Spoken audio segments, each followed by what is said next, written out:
Iniciamos o acto de investidura como Doutores Honoris Causa da Universidade de Santiago de Compostela dos excelentísimos señores John Corcoran e James Griffin. Prégolle ao secretario xeral que vai na precura dos doutorandos da madriña e do padriño.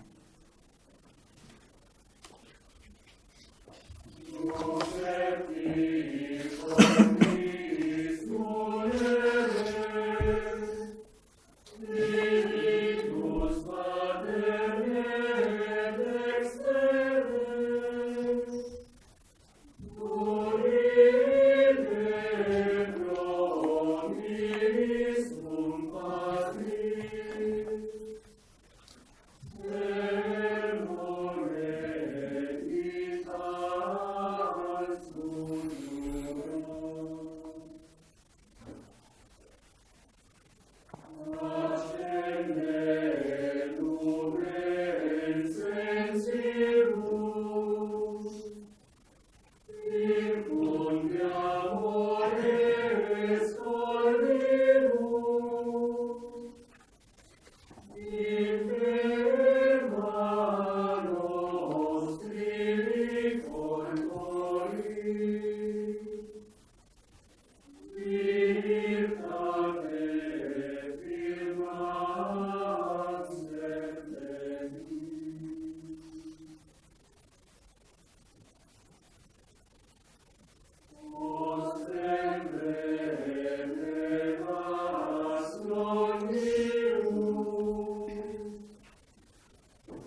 Do venia.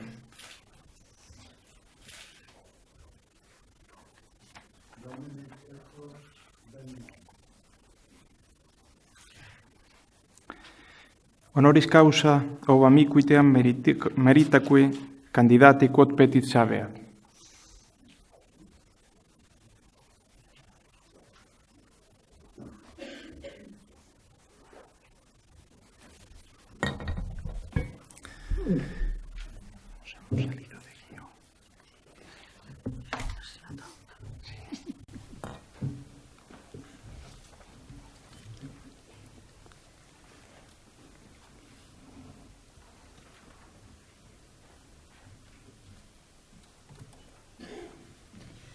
Buenos días. Bienvenidos a este maravilloso evento. Gracias por venir. Ustedes me honran con su presencia. It is a pleasure to be back in Santiago among my many Spanish colleagues with whom I have spent so many productive and happy hours. I want to thank the administration of the University of Santiago de Compostela for honoring my logical work in this gracious and time-honored way. I want especially to thank Professor José Miguel Sagüillo Fernandez Vega, my sponsor, for his devotion and for all he has done to create this event. I also thank the Department of Logic and Moral Philosophy and the Faculty of Philosophy.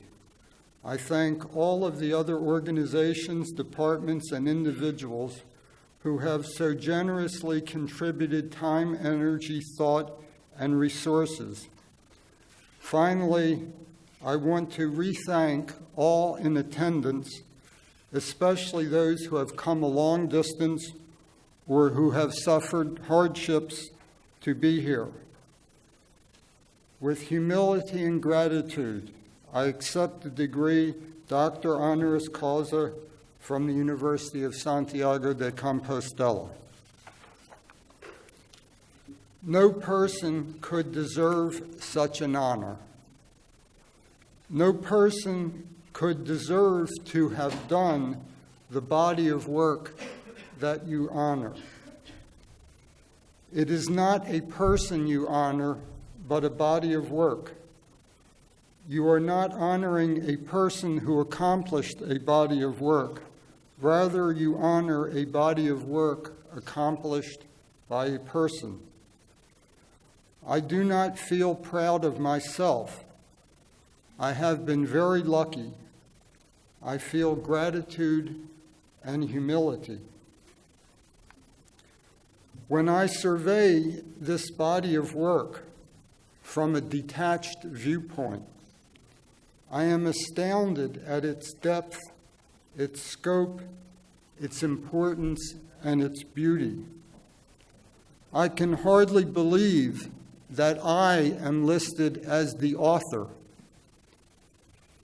It is frightening when I am reminded of how little control I had over it and how much help I received from others and how much luck was involved.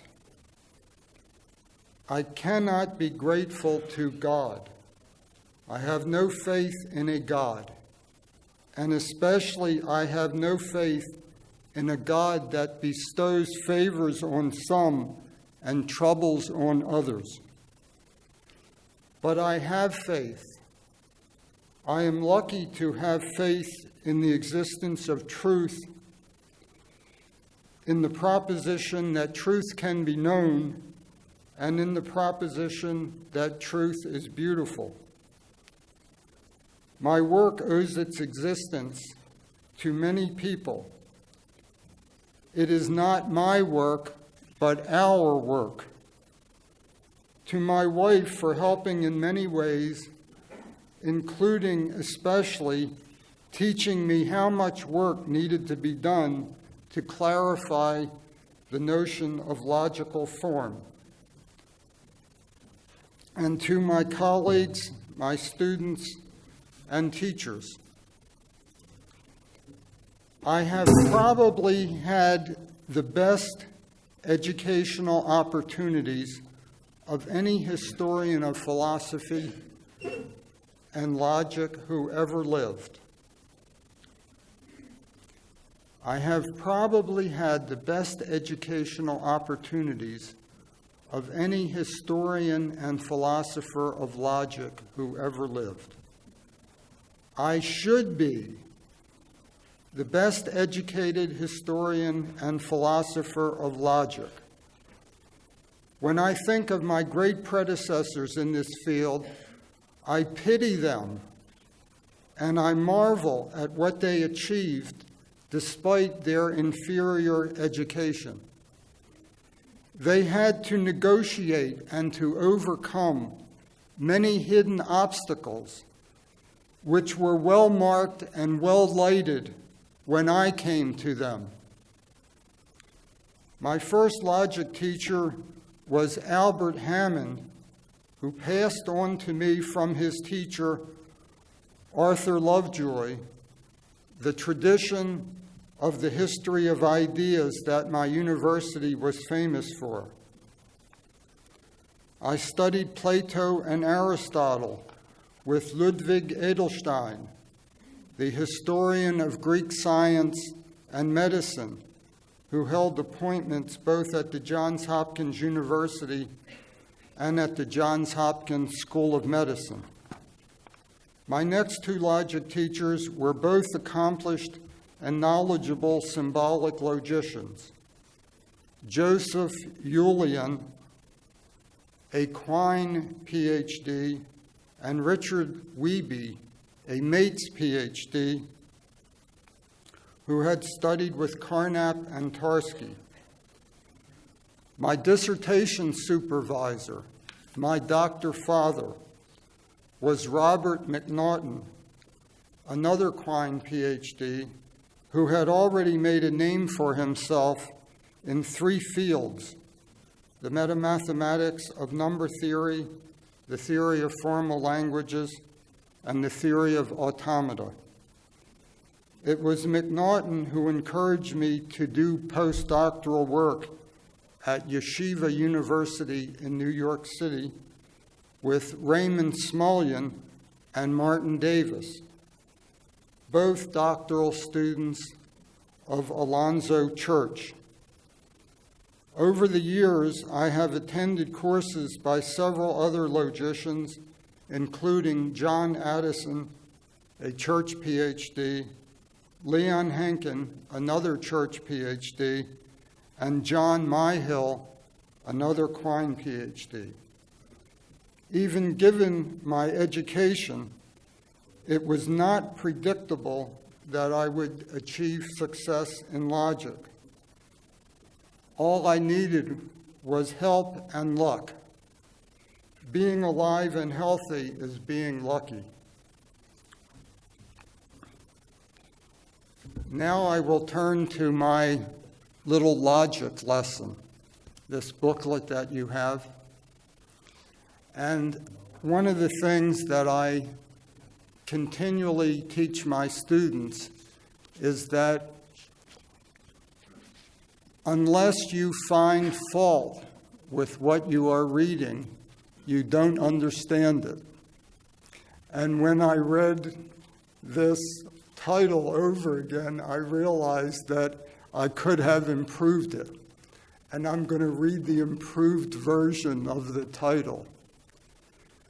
Sentential functions, sentences, thoughts, propositions, sentence propositions, proposition sentences, statements, facts.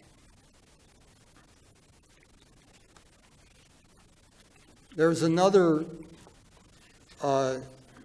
this is actually not, this little addition is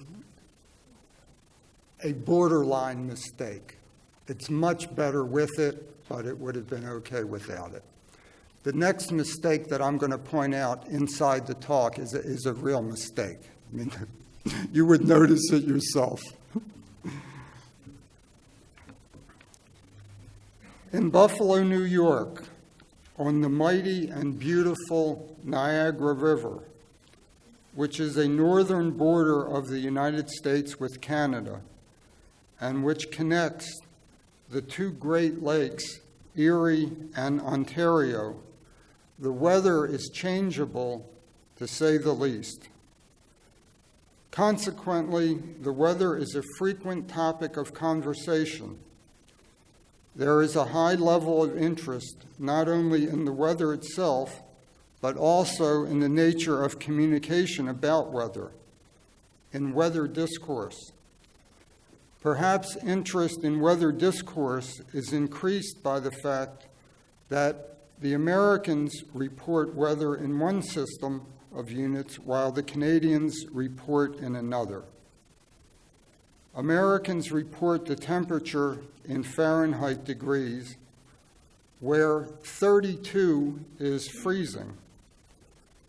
The Canadians report temperature in Celsius degrees, where 0 is freezing and 32 is hot, very hot.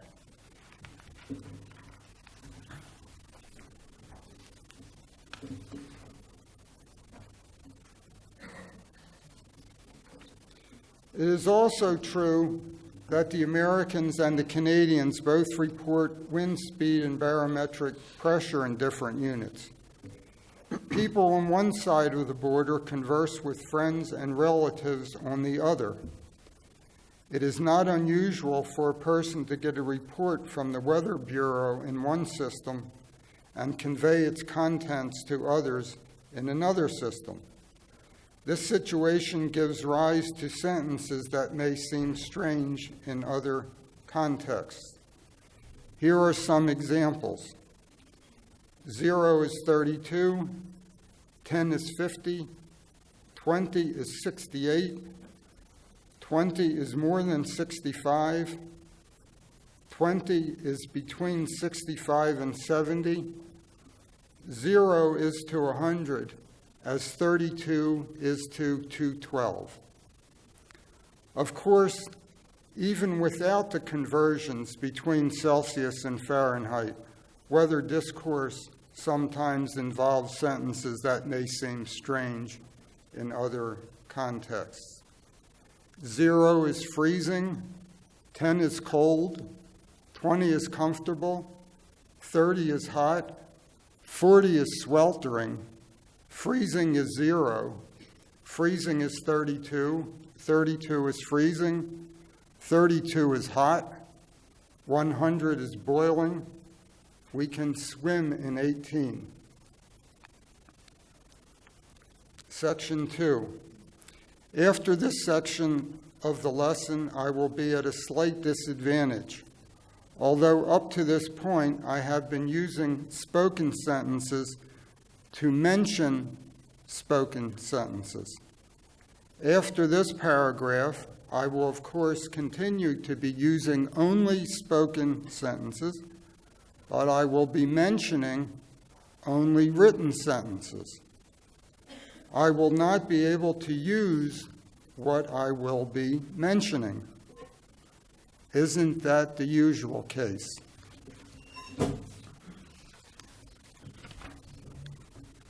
The adjectives spoken and written are ambiguous. There are many spoken sentences, sense 1, that may never have been spoken, sense 2, by anyone, and many written sentences, sense 1, that may never have been written, sense 2, by anyone. For example, the two-word sentence, 0 sleeps, is made up of the four-letter word 0 and the six-letter word sleeps. May never have been written by anyone before, but even before it was written a written sentence.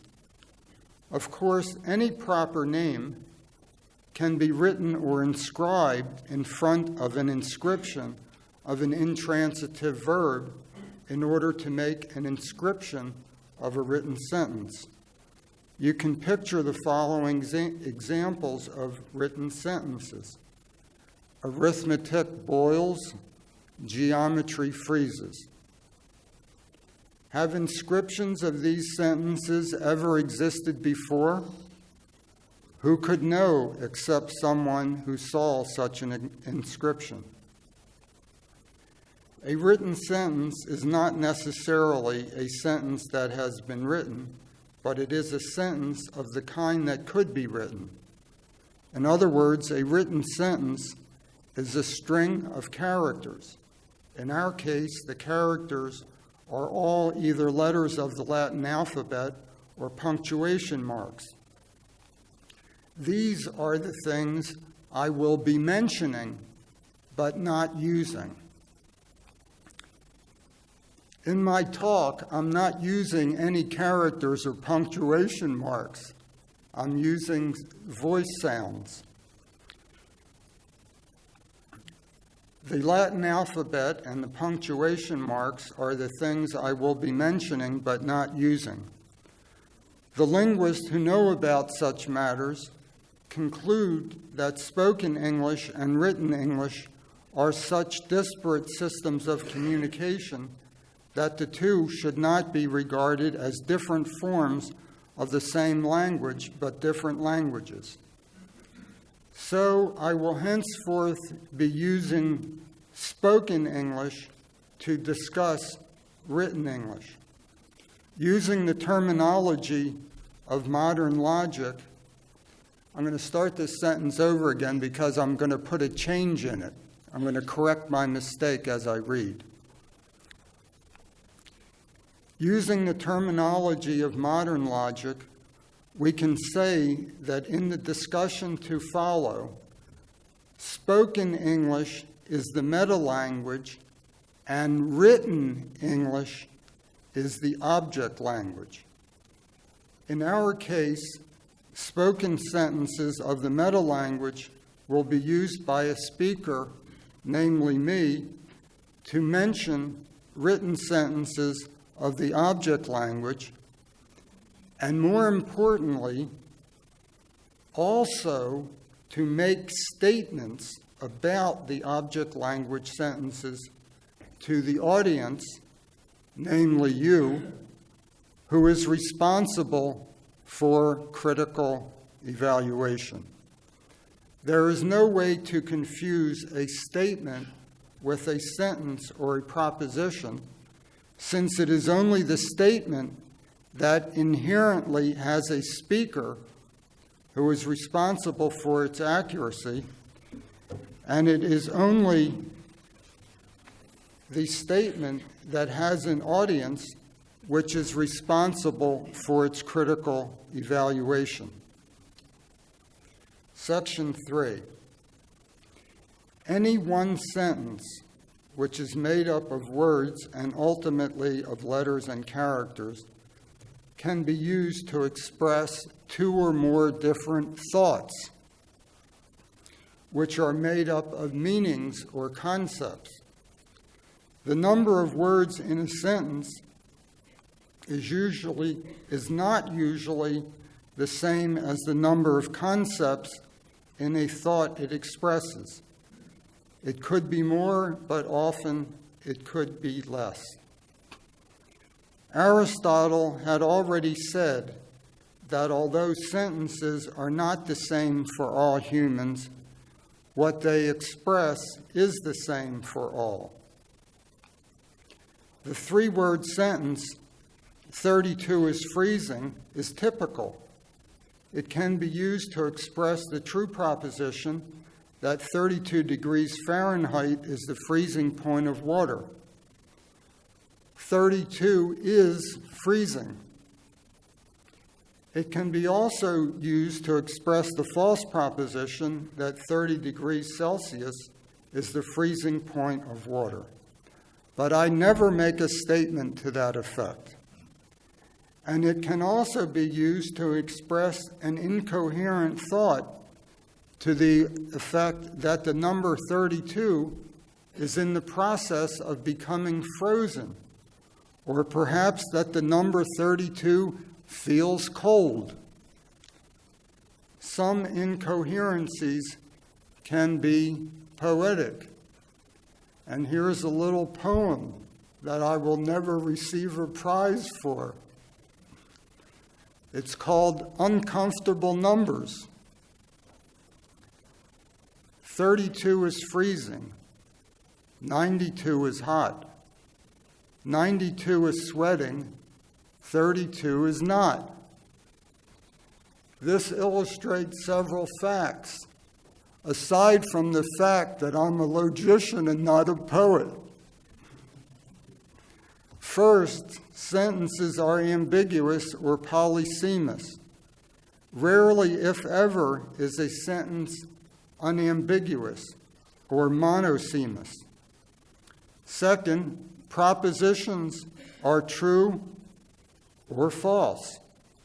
Third, not every use of a sentence involves using it to express a proposition. A sentence can be used to express an incoherency, a thought that is neither true nor false. Section 4.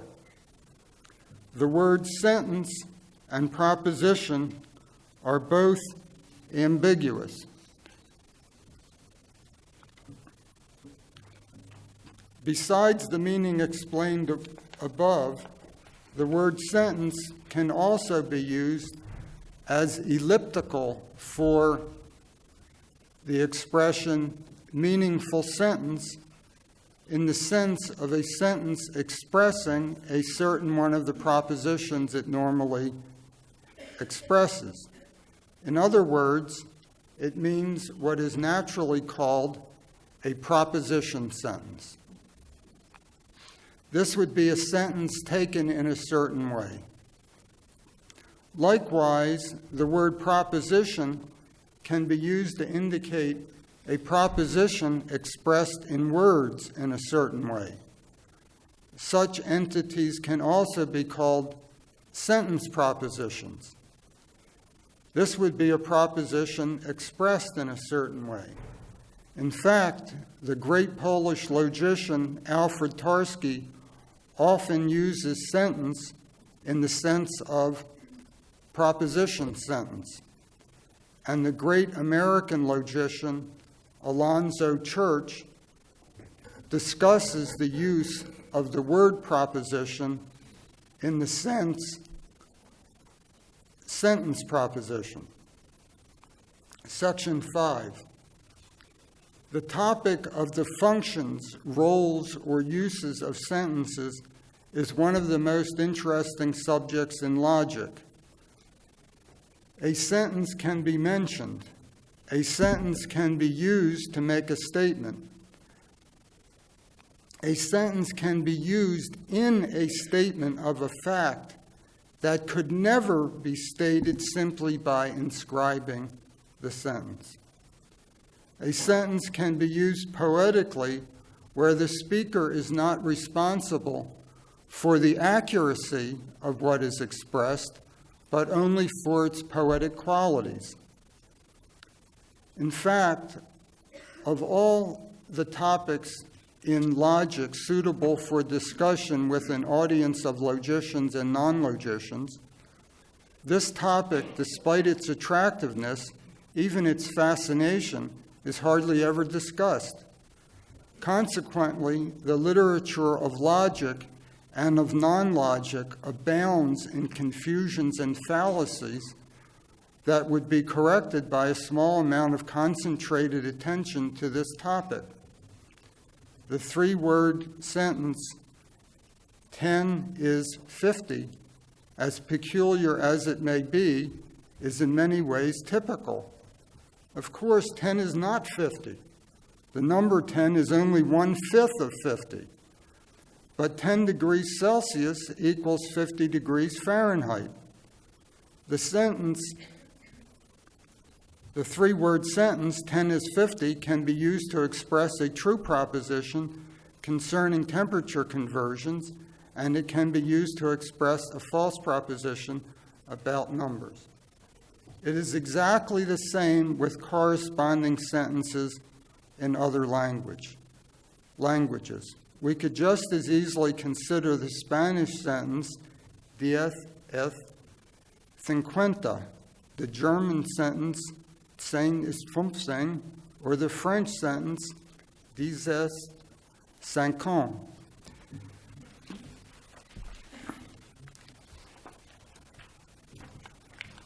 The above English sentence that can be used to express the false proposition and also the true proposition mentioned above can also be used to express many other propositions, some true and some false, and it can be used to express incoherent thoughts. Thus, when someone has used the sentence to make a statement in writing, we cannot, with further investigations, conclude that they made a true statement or a false statement. Examples of other propositions that can be expressed with this sentence can be discovered by imagining different contexts in which it might be written. The sentence, 10 is 50, might be used to answer a question about the price of handkerchiefs.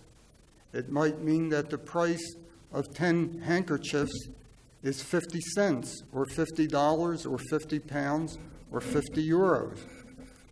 In order to determine the meaning that a given inscription of a sentence was intended to convey, it is necessary to consider the context, including the discourse preceding the inscription in time, and sometimes the past history of communication among the participants. Frege, the great German logician, was fond of puzzling his readers by saying that a word did not have meaning in isolation, but only as a part of a sentence. He said that the word gets its meaning from the sentence that it occurs in, not that the sentence gets its meaning from the meanings of the combination of words. For years, this was regarded as an extreme viewpoint. Now we see, to the contrary, that Frege did not go far enough. Using the same exaggerated and elliptical style that Frege used, we can say that no sentence has meaning in isolation, but only in the context of an extended communication between two people or among several people. Never hold the poet to the standard that a witness should uphold. Never hold the witness to the standard a poet should uphold. Thank you.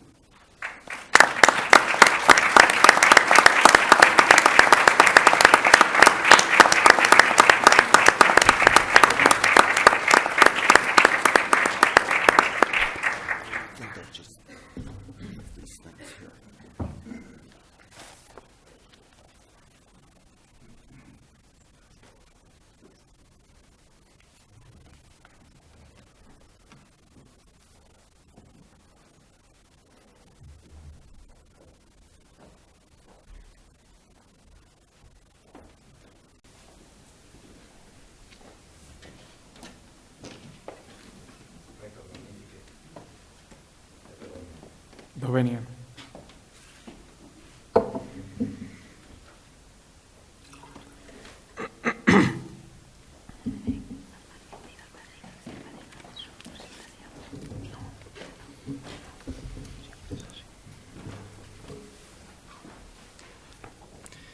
Excelentísimo señor rector magnífico, excelentísimas autoridades civiles y académicas, distinguidos miembros del claustro universitario, señoras y señores.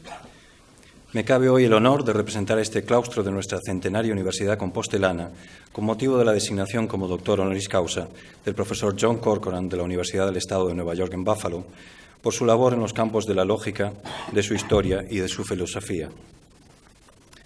John Corcoran obtuvo su doctorado en la Universidad Johns Hopkins de Baltimore, después de formar parte del grupo de investigación de lenguaje y computación de la General Electric y de la IBM. Comenzó su labor docente e investigadora en la Universidad de Pensilvania, en el Departamento de Ciencias de la Computación, en la Universidad de Michigan, en el Departamento de Lingüística, y en la Universidad de Berkeley, en el Departamento de Filosofía. Desde 1975 es full professor en el Departamento de Filosofía de Buffalo. También ha sido profesor visitante en varias universidades de todo el mundo, entre ellas la propia Universidad de Santiago de Compostela. Es autor de en torno a 60 artículos especializados y más de 100 reseñas críticas que ocupan las páginas de las revistas científicas internacionales más distinguidas, tales como Journal of Symbolic Logic, History and Philosophy of Logic, Notre Dame Formal Logic, Philosophy and Phenomenological Research, Philosophy of Science, en los ámbitos angloamericanos, y Matesis, Teoría, Diálogos y nuestra propia Ágora en los ámbitos hispanoamericanos, solo por mencionar las más representativas. Entre sus maestros están Albert Hammond, Robert McNaughton, Martin Davis, Raymond Smullyan y Leon Henkin. También ha mantenido estrecha relación científica y académica con Alonzo Church, Willard Van Quine y muy especialmente con el gran Alfred Tarski. Hay diversos aspectos de la carrera profesional y de la talla personal de John Corcoran que concurren para dar razón a este feliz acontecimiento. Muchos de ellos han beneficiado y benefician el buen hacer del magisterio y la investigación en las aulas de nuestra propia universidad. Querría comenzar por subrayar algunas de sus contribuciones al campo de la lógica, indicando los fundamentos y la concepción filosófica que presiden su labor investigadora. Para John Corcoran, la lógica se caracteriza por el estudio del concepto de prueba en matemáticas y de las supuestas pruebas concretas. En su concepción, la lógica refleja lo que sabemos acerca de la práctica demostrativa en la matemática. La experiencia acumulada en el arte de la prueba sugiere, en su entender, una visión sensible tanto a la propia experiencia humana de generar conocimiento como a los aspectos objetivos que hacen que dicha experiencia culmine en genuina ciencia. La lógica, en este caso, y no en mera doxa u opinión. En este sentido, John Corcoran, al igual que lo hiciera Bourbaki, presupone la existencia de la práctica de la matemática y de las pruebas concretas como condición necesaria para que el análisis lógico de su naturaleza y su estructura pueda desarrollarse. La lógica, así entendida, sería también una ciencia, en algún sentido, empírica, puesto que hay un proceso previo de recolección de datos, las pruebas desarrolladas en la práctica de la matemática, que se emplean como base para el desarrollo ulterior de una teoría de la lógica, desde la cual juzgar dicha práctica matemática. Así, por ejemplo, Tales es famoso por el descubrimiento de pruebas. Sin embargo, Tales no aportó ningún análisis de la prueba en general ni de su valor cognitivo. Aristóteles, por el contrario, no es famoso por el descubrimiento de pruebas, pero sí tiene un lugar preferente en la historia de la lógica por ser el primero en dedicar una obra al estudio meticuloso de la prueba en los primeros analíticos. En 1974, John Corcoran publica su interpretación sobre la silogística de Aristóteles, que supuso una revisión a la interpretación por entonces más influyente de Jan Łukasiewicz. Para Corcoran, la silogística constituye una lógica subyacente para desarrollar deducciones en el ámbito de las ciencias concretas. Se trataría, por tanto, de un sistema de deducción natural para realizar inferencias con vocación, por tanto, claramente epistemológica. Para Łukasiewicz, en cambio, la silogística era un sistema axiomático acerca de ciertas relaciones entre especies, con vocación, por tanto, de ontología formal. El juicio histórico indica que la interpretación de Corcoran es más fidedigna con el espíritu de la obra del Estagirita, si éste ha de ser considerado como el padre de la lógica. Por añadidura, Corcoran demuestra que bajo su interpretación la silogística es un sistema de deducción natural completo en el sentido contemporáneo del término, resultado que el propio Aristóteles sugiriera aunque no probara. De este modo, su estudio, el de John Corcoran, tiene el mérito reconocido de colocar a Aristóteles como el genuino fundador de la lógica, entendida esta como una rama fundamental de la epistemología formal. En esta concepción epistémica y naturalista de la lógica, Corcoran coincide también con Quine, para quien la lógica es un elemento esencial en nuestra red de creencias. A diferencia, sin embargo, tanto de Bourbaki como de Quine, Corcoran considera que el éxito de nuestras teorías lógicas se sustenta en la existencia de una realidad objetiva.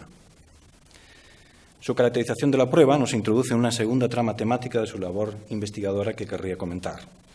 En efecto, la prueba es para Corcoran una subespecie de la deducción, y esta a su vez constituye una especie dentro del género más amplio de la argumentación. Su teoría de la argumentación caracteriza, de la mano de la distinción entre cuestiones ónticas y epistémicas de la metafísica tradicional, una taxonomía exhaustiva de los distintos tipos de argumentaciones. Para ello, Corcoran acuña un sentido técnico formal del término argumento, que elimina su característica ambigüedad. Un argumento es un sistema de dos partes compuestos por un conjunto de proposiciones con el rol de premisas y una proposición con el rol de conclusión. Los argumentos son válidos o inválidos dependiendo de si la información contenida en la conclusión está o no está ya contenida en la información de las premisas. Esta noción de argumento es puramente óntica en el sentido de que no involucra la presencia de un sujeto epistémico que infiera o deduzca la conclusión desde las premisas. La noción de deducción, en cambio, sí tiene una naturaleza epistémica en su clasificación. Es un sujeto pensante quien comprueba, determina o llega a saber que una conclusión está implicada lógicamente o es consecuencia lógica de un conjunto de premisas mediante la realización de una cadena de razonamientos intermedios, cuyo eslabón final es la conclusión. La deducción muestra a quien la realiza que la conclusión es consecuencia de las premisas. La prueba es una subespecie de la deducción, donde por añadidura se sabe que las premisas son verdaderas.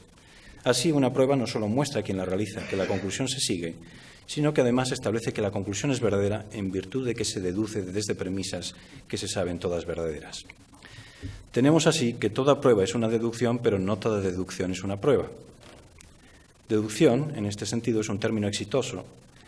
En la presente acepción no incluye errores en el razonamiento. Los seres humanos cometemos errores, ciertamente. La posibilidad de la presencia de este tipo de errores de razonamiento en las argumentaciones también tiene un espacio en la presente clasificación, dando lugar al estudio de las falacias. Una falacia en este contexto es un error de razonamiento diferenciado de un sofisma que encierra no tanto un error como un ardid o truco manipulador empleado por el argumentador, posiblemente delatando actitud moral execrable. En este sentido, John Corcoran subraya la diferencia entre la argumentación lógica correcta, sometida a estándares de objetividad, frente a la mera argumentación persuasiva, más pertinente quizás a un subámbito de la retórica. De este modo, las argumentaciones no siempre nos proporcionan conocimiento. En otros casos también, el intento de expandir legítimamente los límites de lo conocido mediante argumentación nos lleva al desagradable descubrimiento de que nuestro conjunto de creencias encierra una contradicción. Esta situación se ejemplifica en las argumentaciones paradójicas. Una paradoja, en la presente clasificación, es una argumentación con premisas aceptadas como verdaderas, pero que parece deducir una conclusión inaceptable. Puesto que ningún conjunto de proposiciones, todas verdaderas, tiene como consecuencia lógica una proposición falsa, es claro que una paradoja exige la revisión crítica de al menos alguna de nuestras creencias. Todo este ámbito de la teoría de la argumentación se sustenta en una noción previa o fundante que es la relación de implicación lógica entre premisas y conclusión.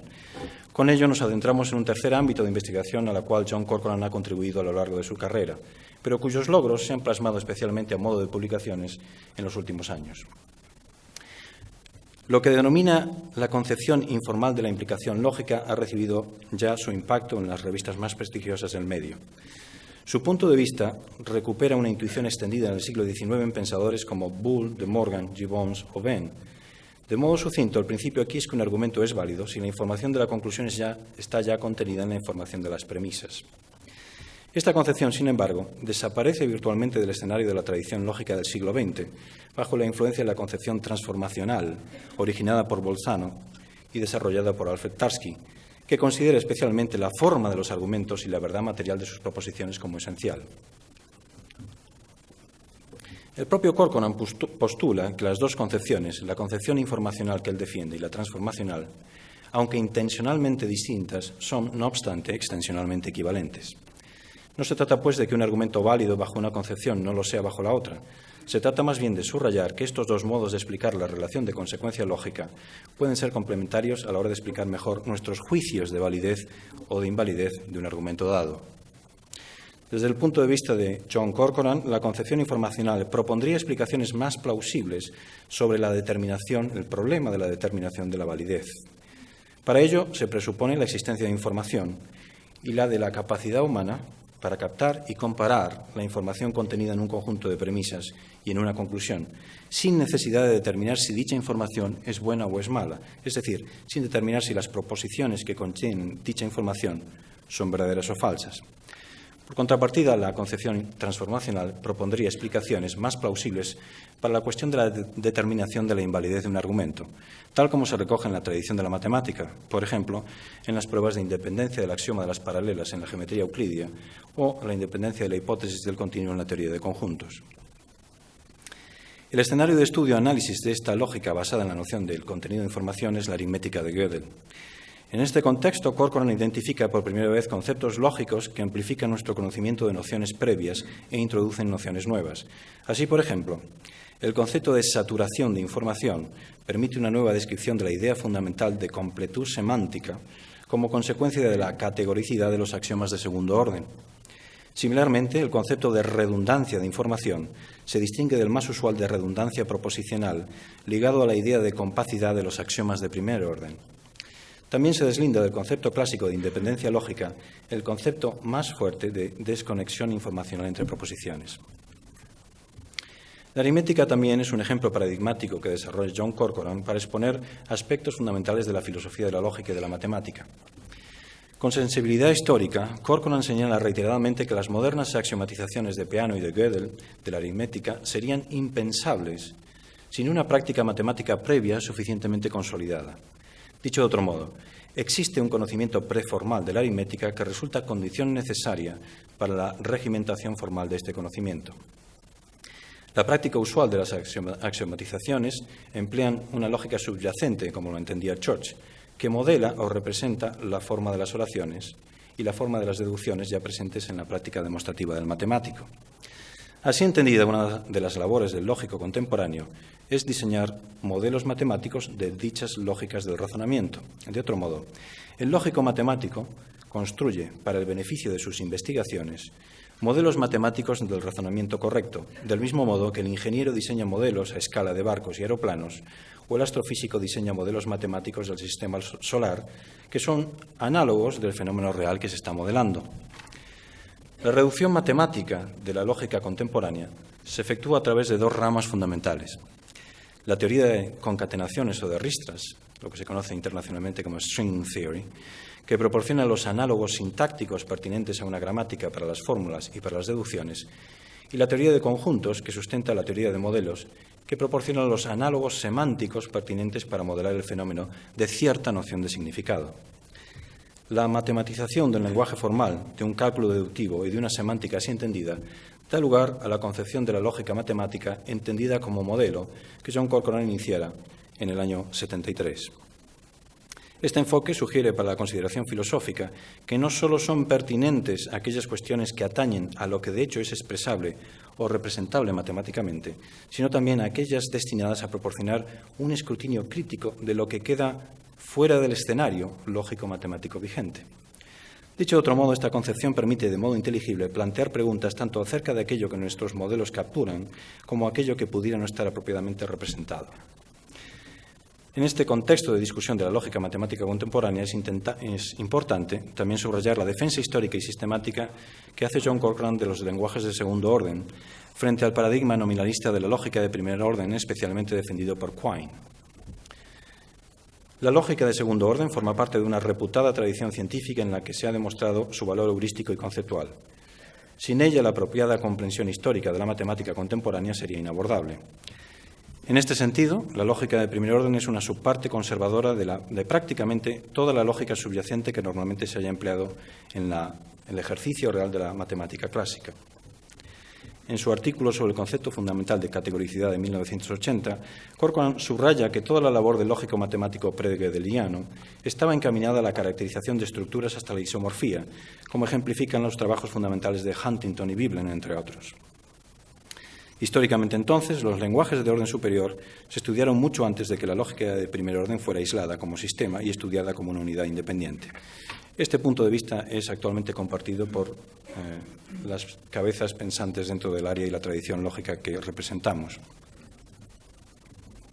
Ulteriormente, en el año 87, John Corcoran perseguirá este asunto mediante su estudio de la lógica específica de segundo orden, en su importancia para la identificación del problema perenne de la identificación de la forma lógica de las proposiciones. Finalmente, quisiera cerrar esta panorámica necesariamente esquemática de su labor investigadora, mencionando su importante labor como recensor e informador de artículos en las más prestigiosas revistas internacionales.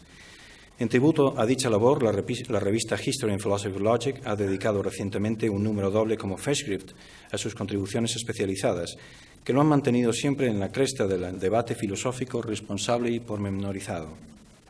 Todo ello sin detenerme en sus contribuciones de interés filosófico más amplio, tales como sus artículos sobre la inseparabilidad entre la lógica y la ética o su conciso estudio sobre los límites entre el pensamiento crítico y la licencia pedagógica. También merece especial mención su dedicación a la labor docente, a la que me gustaría referirme brevemente a continuación empleando su propia lengua. It is a great honor for me to represent the University of Santiago de Compostela and its 500 years tradition on this special occasion, the investiture of Professor John Corcoran as Doutor Honoris Causa. In addition to the previously mentioned areas of research which have felt and recognized the impact of the original insights of John Corcoran's contributions to the field of logic, its history and its philosophy, I would like now to refer to his dedication to the teaching of our discipline. Specifically, I want to emphasize the important role he has played as teacher of teachers throughout his entire career. When I first came to Buffalo at the age of 23, Corcoran's well-known interpretation and reconstruction of Aristotle's logic preceded and stimulated my intellectual curiosity. In addition, the Buffalo Logic Colloquium was already an international reference for the discussion of the perennial themes of logic. I attended his lecture of his legendary 517 Advanced Logic course. In my opinion, this is a must course for a student willing to appreciate the basis and the beauty of logic. Corcoran's unrivaled teaching combines philosophical taste, historical awareness, and critical thinking at the time of introducing students into the art of postulating hypotheses and gathering evidence to settle them. Logic is plenty of surprises is one of Corcoran's favorite mottos, Page of Wittgenstein. Thus, he has encouraged and stimulated several new generations of professional logicians, including, among others, Terry Nutter, George Weaver, Stewart Shapiro, Michael Scanlon, Susan Woods, James Gasser, Edward Keenan, Sriram Nambiar, Kai Heret, and the one speaking. One of the main goals of Corcoran's pedagogical methods is to provide students with the capability to reassess the present status of a given open question, avoiding dogmas and indoctrination, but being in contact with the great minds of our tradition of thought. Undoubtedly, he was the toughest teacher I ever had. But for that very same reason, he has done the most for my personal and intellectual development. I thank you, John, on behalf of all of us, for your permanent dedication to the teaching of logic and your devotion to truth and objectivity. I would like now to take this opportunity to recall a personal memory. Corcoran always prepared handouts and detailed records of the content of each of his classes. I had the honor of being the official note-taker for 2 of his 517 graduate courses and some of his undergraduate critical thinking. In addition to the main points of his lecture, any question or comment coming from a student will be meticulously incorporated into his lecture notes. In the end, his students will go away from his courses with an alive set of valuable notes, a sort of memoir of his permanent Socratic method. I keep the best memories of my evening sessions of work at the Corcorans, in which John dedicated his energy to improve my set of notes and my own comprehension of a given topic discussed in the class. This labor preceded happy hour, in which Lynn Corcoran would call on us first for a snack and afterwards for the best supper in Buffalo town. The rule of the house was, dinner is the end of logic for the day, although John will indulge on some occasional checking of the Merriam-Webster College Dictionary in order to improve my English or to get rid of the ambiguity of a term arising in the conversation. Lynn and John gave me the warmest friendship and support in the United States, and I find this occasion the happiest opportunity to thank you deeply for so many gifted moments. La panorámica recorrida de la labor investigadora y docente de John Corcoran pone de manifiesto la importancia de su extensa producción científica. Esta influencia positiva también se ha sentido en nuestra Universidad Compostelana. Sus varias visitas y estancias de investigación en las que ha impartido cursos y conferencias, y la reciprocidad al recibir y atender a profesores del área de Lógica y Filosofía de la Ciencia en el Departamento de Filosofía de la Universidad de Búfalo han consolidado una estrecha y fructífera relación. En este contexto, varios de sus artículos han sido traducidos y publicados en la revista Ágora, editada por el Servicio de Publicaciones de la USC. Estos artículos, junto con otros del mismo autor, han formado y forman parte integral de las referencias obligadas de algunos de los cursos que se imparten en nuestra universidad y en otras de España. No quisiera dejar de subrayar que todos estos beneficios académicos no hubieran sido posibles sin la eficaz política de relaciones internacionales de nuestra universidad. La presencia de un programa activo de convenios y la disposición de becas de intercambios y de visitas de investigadores han permitido que, junto a los recursos humanos propios, los estrechos contactos internacionales con centros destacados de Europa y América favorecieran el desarrollo y la inserción internacional del área de Lógica y Filosofía de la Ciencia de la USC. Con este bagaje y en esta feliz ocasión quisiera concluir esta laudatio recordando el importante papel que la lógica y la filosofía de la ciencia juegan en el contexto de las demás ciencias. La lógica es aquella ciencia primigenia, sin la cual una ciencia específica dada dejaría de ser ciencia. Esto es, dejaría de ser un corpus de conocimiento organizado, compuesto por unos conceptos fundamentales, unos primeros principios desde los cuales deducir otras verdades menos evidentes, que caracterizan en definitiva o especifican un género o dominio de investigación. Las propias bases del método deductivo y del método hipotético deductivo presuponen ciertos principios de razonamiento que impregnan también de modo esencial otros ámbitos de la argumentación correcta. Así, una argumentación deductiva puede adquirir la forma tanto de una demostración matemática como la de un alegato jurídico. Desde esta perspectiva crítica, nuestros estudios tienen una vocación interdisciplinar y de apego tanto a las ciencias naturales como a las ciencias humanas.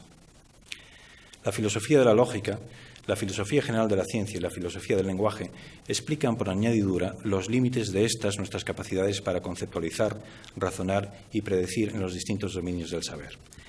He aquí nuestra posición por tradición y por organización curricular de nuestros estudios, y he aquí el papel que desde nuestra Facultad de Filosofía deseamos desarrollar. La trayectoria del profesor John Corcoran, a quien hoy recibimos en este claustro universitario con el grado de Doutor Honoris Causa, es un ejemplo de esta permanente actitud de búsqueda y expansión del saber y de evaluación crítica de lo obtenido por ya sabido en los campos tanto científicos como humanistas del conocimiento. Es nuestro deseo que su magisterio nos siga mostrando los ideales de docencia e investigación que sin duda mejorarán la educación de nuestros estudiantes e investigadores en generaciones venideras. He dicho.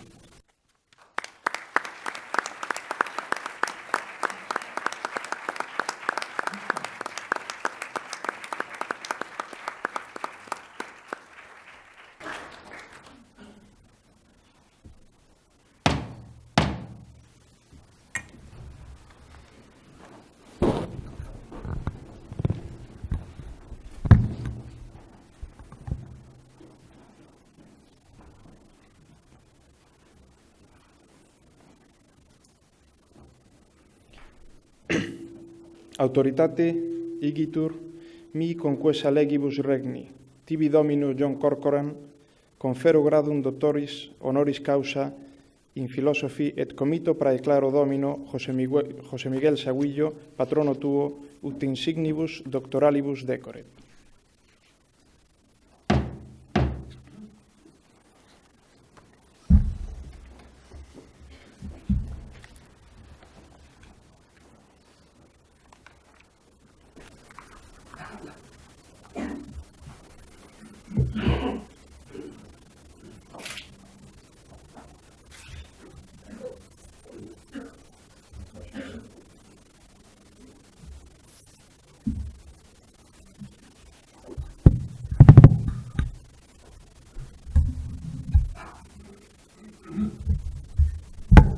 Capillam colatae fili dignitatis ornamenta, et quid illa instituto maiorem portendam intendibit.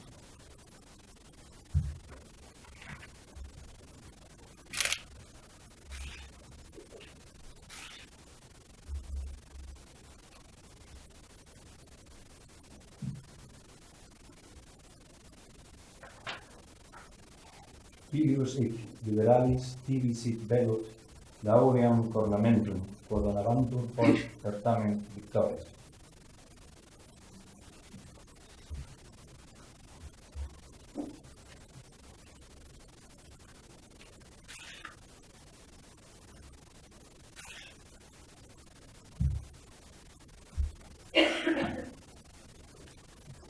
Illud animo tecum reputa, nihil esse literes et doctrina, prestantius, nihil sapientia novidus, eius rei causa auream annulum, o olium primoris in res publica insignivantur tibi referendum concedimus.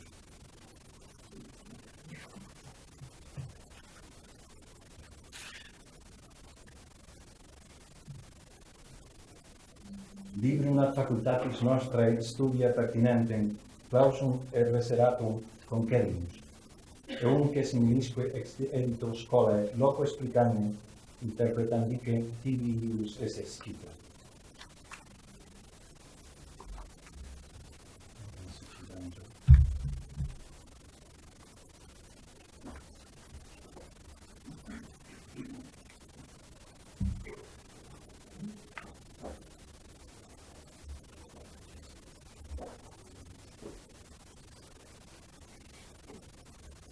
Sedias in sapientia cátedra, udindis in academia et in regno doceas iuris legis.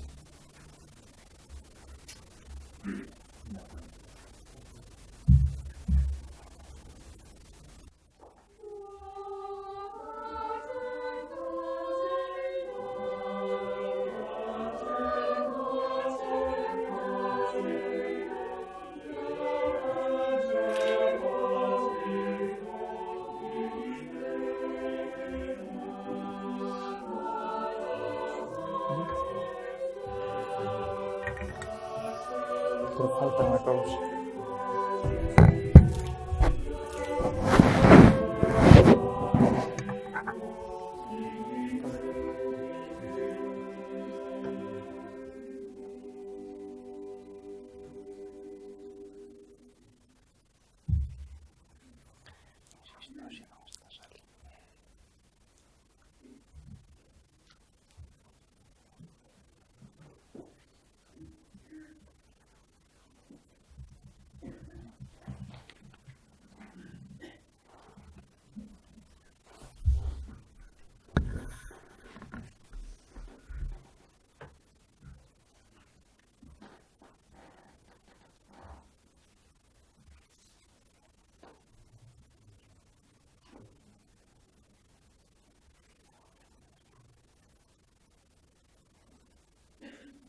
Professor Corcoran, atendito il giuramento.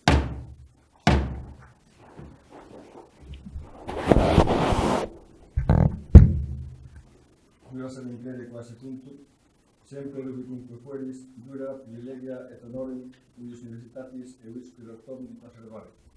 Favorem et studentem consilium praestare, quoties fuere requisitus. Et eam eusque doctores abomi calumnia verbo et opere defendere, Securo et sit volo.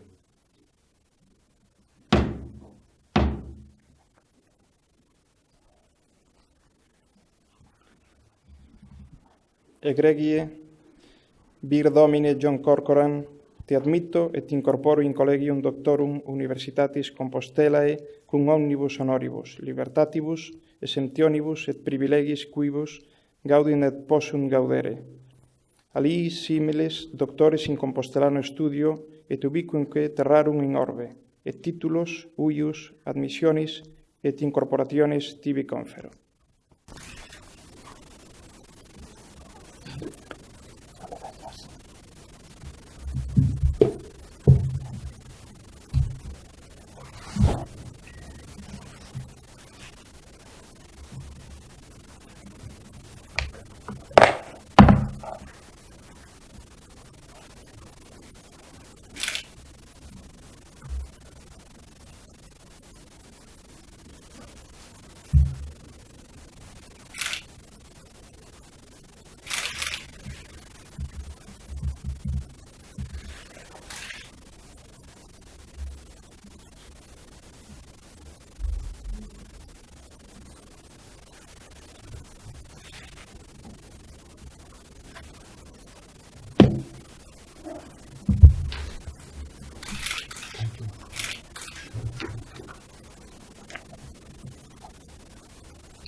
Et ego tibi omnibusque doutoribus gratias quam formas difficilmente agro.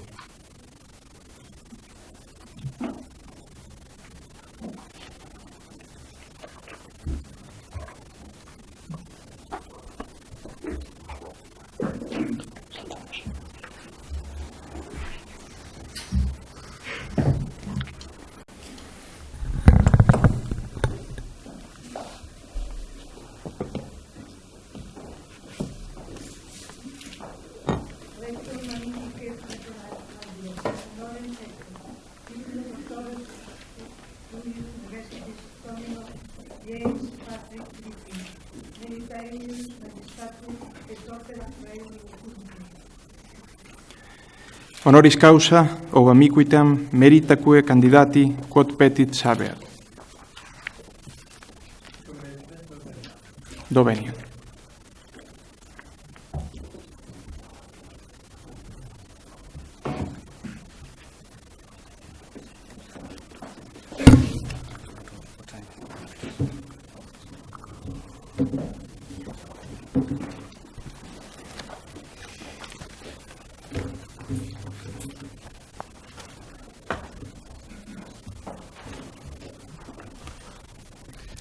A person feels privileged merely to be in Santiago de Compostela, and even more privileged to be connected to its ancient university.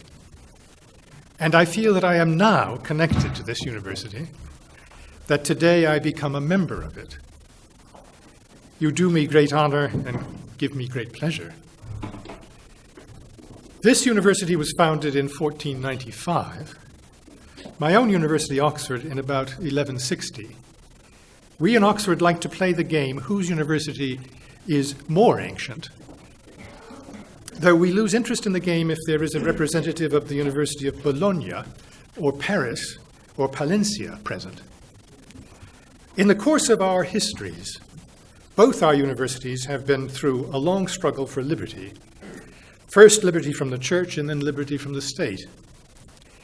It must have been particularly discouraging, even galling, for the University of Santiago in the 18th century to have had the experience of finally becoming free from the religious orders of the Roman Church, only to lose autonomy to the centralizing Spanish monarchy. I wonder whether the University of Santiago is not now in the best period in its long history. I cannot speak about the university at large. I can speak only of what I know, the faculty concerned with moral philosophy. It, I should guess, is now at its most flourishing. It is an international force. It was in the philosophy faculty in Santiago that the Sociedad Iberoamericana de Estudios Utilitaristas was founded. That geographical restriction, Iberoamericana, is now inaccurate. Through its activities, it is now known throughout the world. And it was here that the journal Telos was founded. And as a mark of its wide geographical scope, it is taken to publishing articles in both Spanish and, for awful linguists like me, English.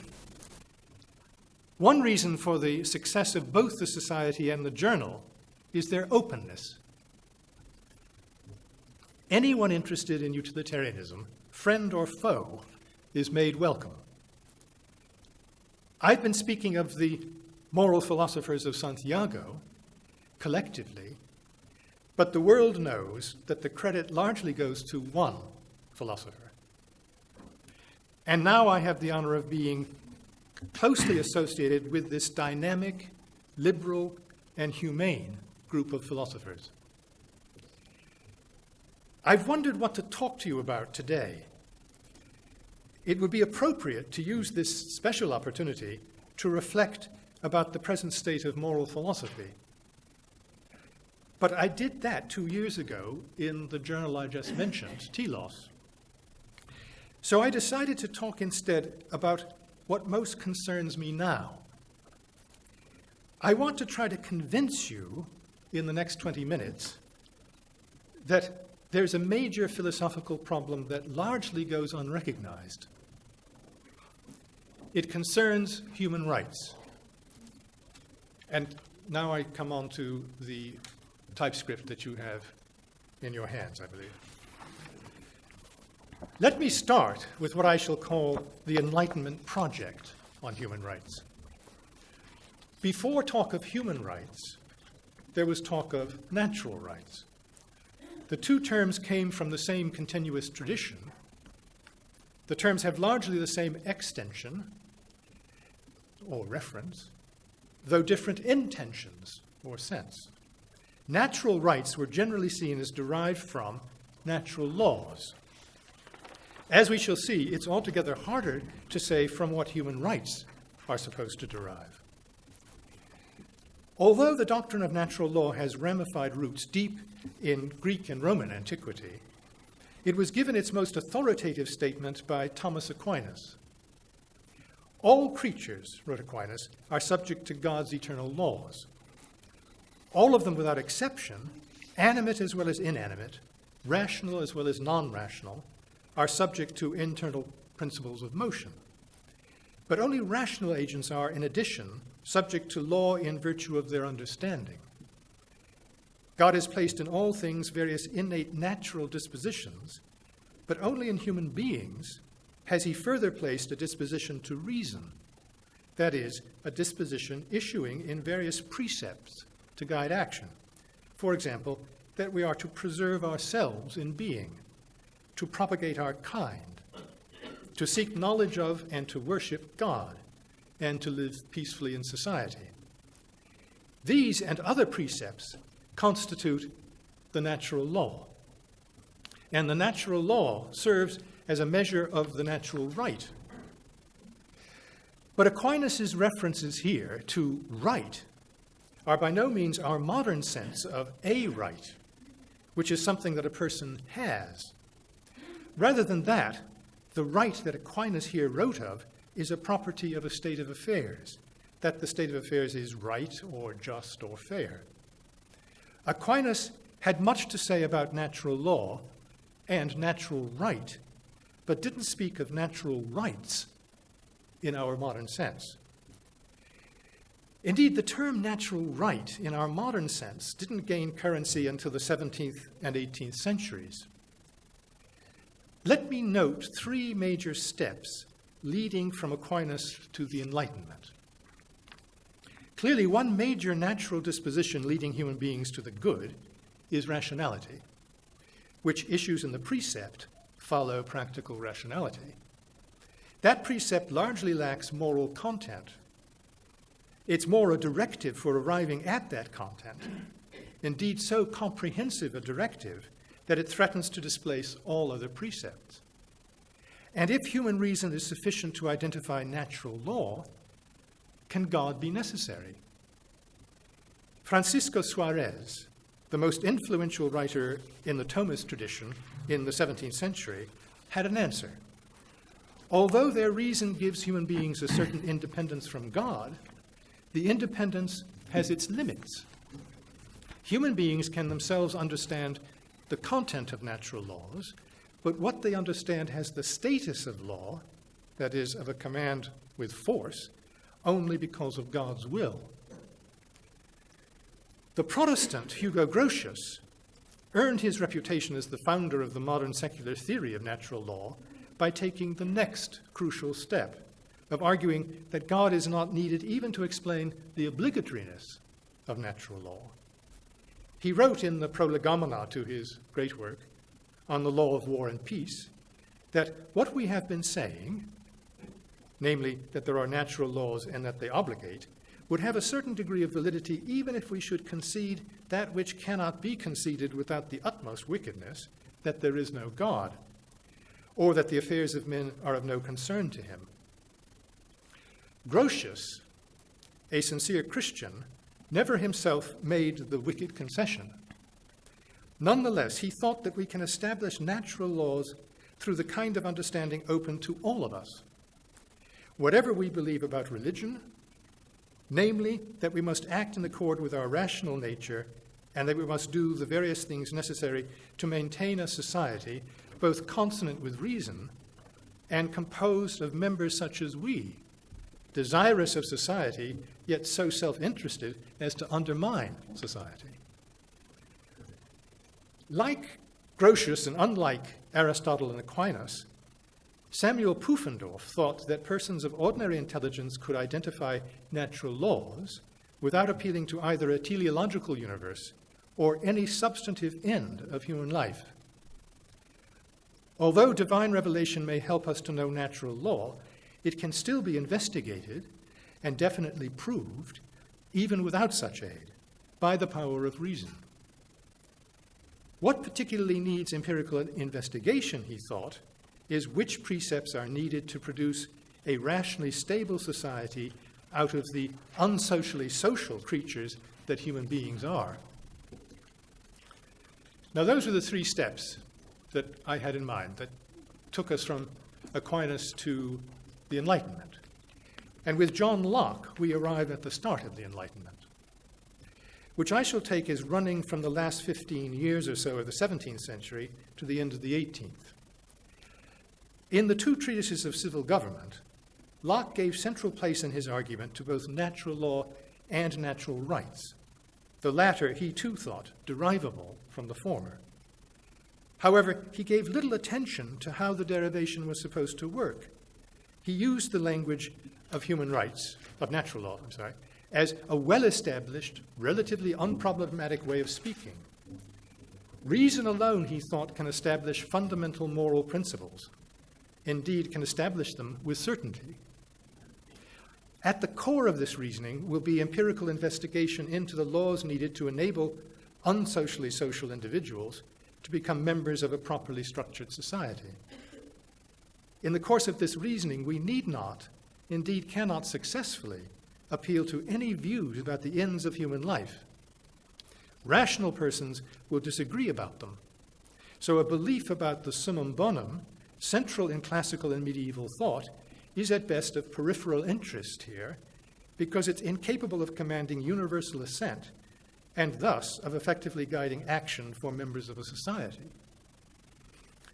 Locke does from time to time refer to God, but it's the God of the deists, the designer who set the great machine going and then departed the scene. No intervention, no revelation. Locke's primary interest in the two treatises was moral constraints on the arbitrary acts of monarchs. So it's not surprising that the natural rights that he focused on were the taking of a person's life, liberty, or property without due process, the three most common ways for monarchs to suppress their subjects. I referred earlier to the Enlightenment project on human rights. I should now explain what I have in mind.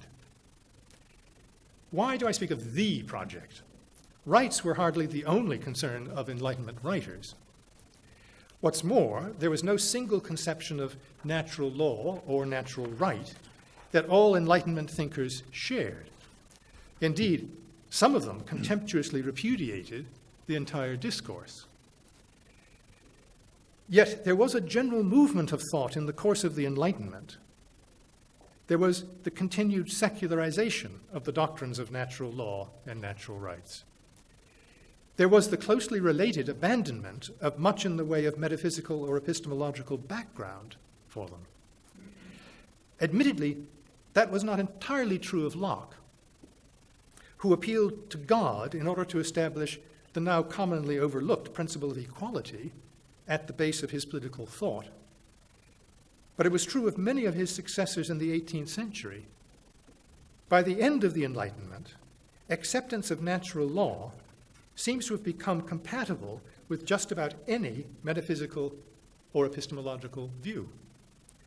In the universe, as understood by Aquinas, everything has its divinely assigned end. One could therefore see human ends as part of and readable from nature. This view, developed in a certain way, can support a strong form of natural law. It can support, for instance, a form of moral realism That is, the view that human goods, and perhaps even moral principles, are not human constructs, but part of a reality that is independent of human thought and sentiment. And this sort of moral realism can, in turn, support the epistemic view that judgments about human good and moral principles are capable of truth and falsity in the strong sense that more familiar kinds of reports about nature are. That would be the strongest interpretation of natural law. And there are several progressively weaker ones. For instance, we might require of judgments about natural law only that they be objective. That is, that they not be merely expressions of human sentiments. In the course of the 17th and 18th centuries, the claim that there are natural laws became weaker still. It was commonly reduced to no more than the claim that there are moral principles independent of positive law and social convention. It became much like the use in our day of the notion of natural justice, which in the mouths of lawyers nowadays commits one to no more than the existence of a standard of justice independent of positive law and convention. And this very weak claim is compatible with virtually all conceptions of ethics, including, for example, Hume's subjectivism, except for ethical relativism, which was a rare view in the 18th century in any case. So the general movement of thought about rights in the course of the Enlightenment was not just a matter of secularization. Indeed, the secularization started with philosophers who preceded the Enlightenment. In the course of the Enlightenment, though, there were two further developments. Writers aimed at a comprehensive list, or comprehensive lists, of natural or human rights. Lists of rights, of course, were drawn up long before then, but they were lists of positive rights, already or then being granted. Magna Carta concerned the rights of certain social classes and institutions, namely earls, barons, and their widows and heirs, the English Church, the City of London, the clergy, merchants, free men, and so on. It was concerned with establishing a modus vivendi for those with power in the society. The rights were not based on human nature. They didn't apply to all men, and only indirectly to women. Over time, the rights and privileges on the lists applied to increasingly broader groups. The English Bill of Rights, which was passed in 1688, was concerned with, as the bill put it, vindicating and asserting their ancient rights and liberties, they being explained as the Lord's spiritual and temporal and commons. And though some of the rights, for example, for fair procedure in courts, actually applied to a still larger group, none were derived simply from being a human being.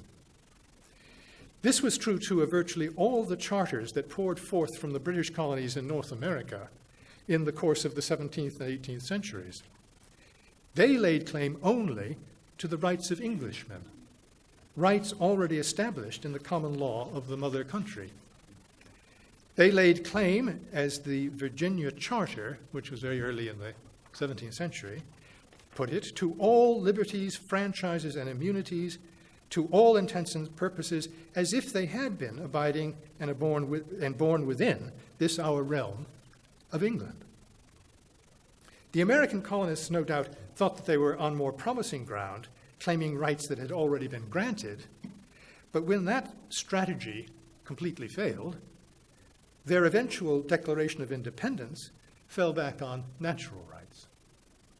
The 18th century came to an end with comprehensive lists of what were meant to be the most basic or important natural or human rights, namely the French Declaration of the Rights of Man and of the Citizen and the United States Bill of Rights.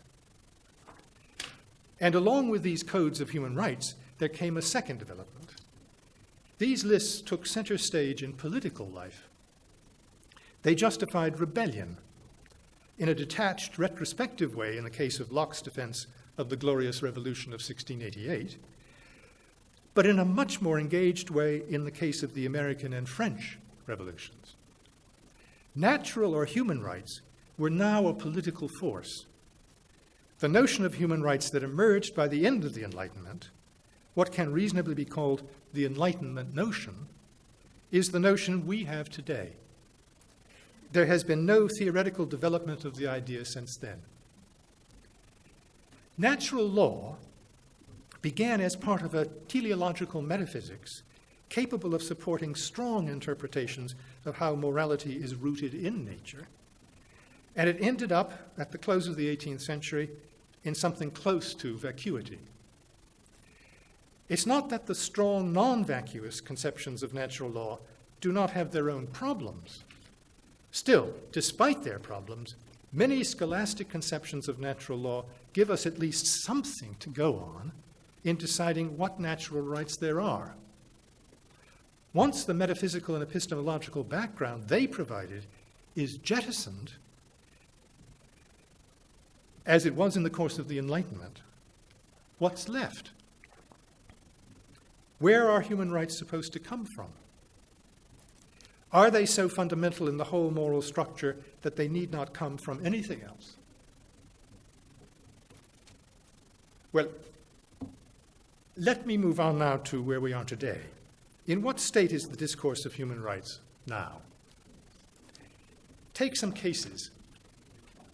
30 world leaders, in a statement issued through the Secretary General of the United Nations, claimed that the opportunity to decide the number and spacing of their children is a basic human right of parents. Well, is it? Does China's one-child policy really infringe a human right? Would a 5 or a 10-child policy, a restriction to 5 or 10 children, do so too? Many claim that we have a human right to health, as you know. But to what level of health? To the highest attainable standard of physical and mental health, the International Covenant on Economic, Social, and Cultural Rights of the United Nations answers, followed in this by many other international documents. But is the highest attainable standard of health even a reasonable social goal, let alone a right? Societies could mount crash programs on the model of the Manhattan Project during the Second World War, in the case of illnesses for which cures are attainable, but they often do not.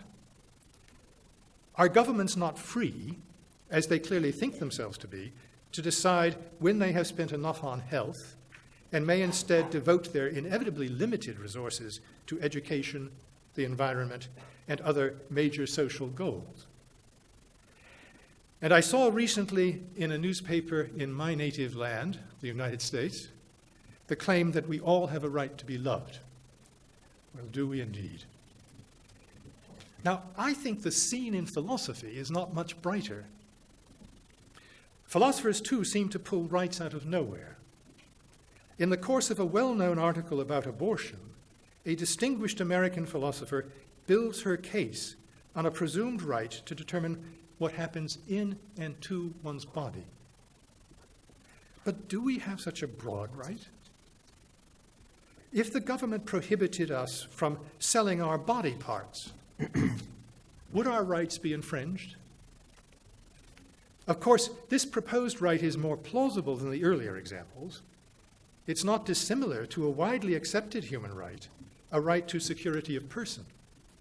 But one's persons being secure is considerably different from one's bodies being, in all respects, under one's own determination. How are we to tell whether we have such a strong right? Well, I want to say we don't know.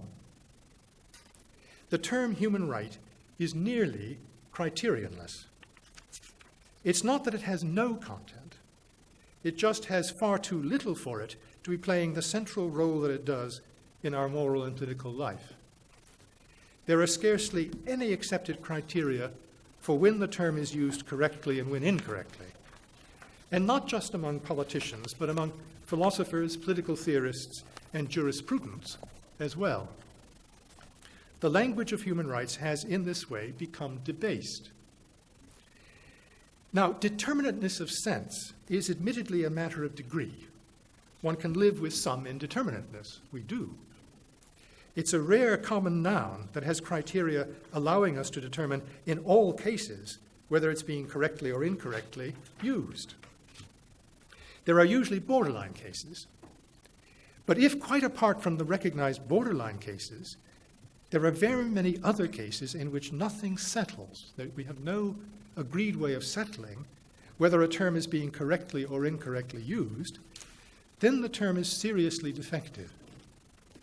The term human right is far less determinate and more disputed than most common nouns. It's what has been called an essentially contestable concept. But that a concept is essentially contestable does not relieve it of the need to be tolerably determinate. A concept becomes contestable because it can have different and competing determinate senses.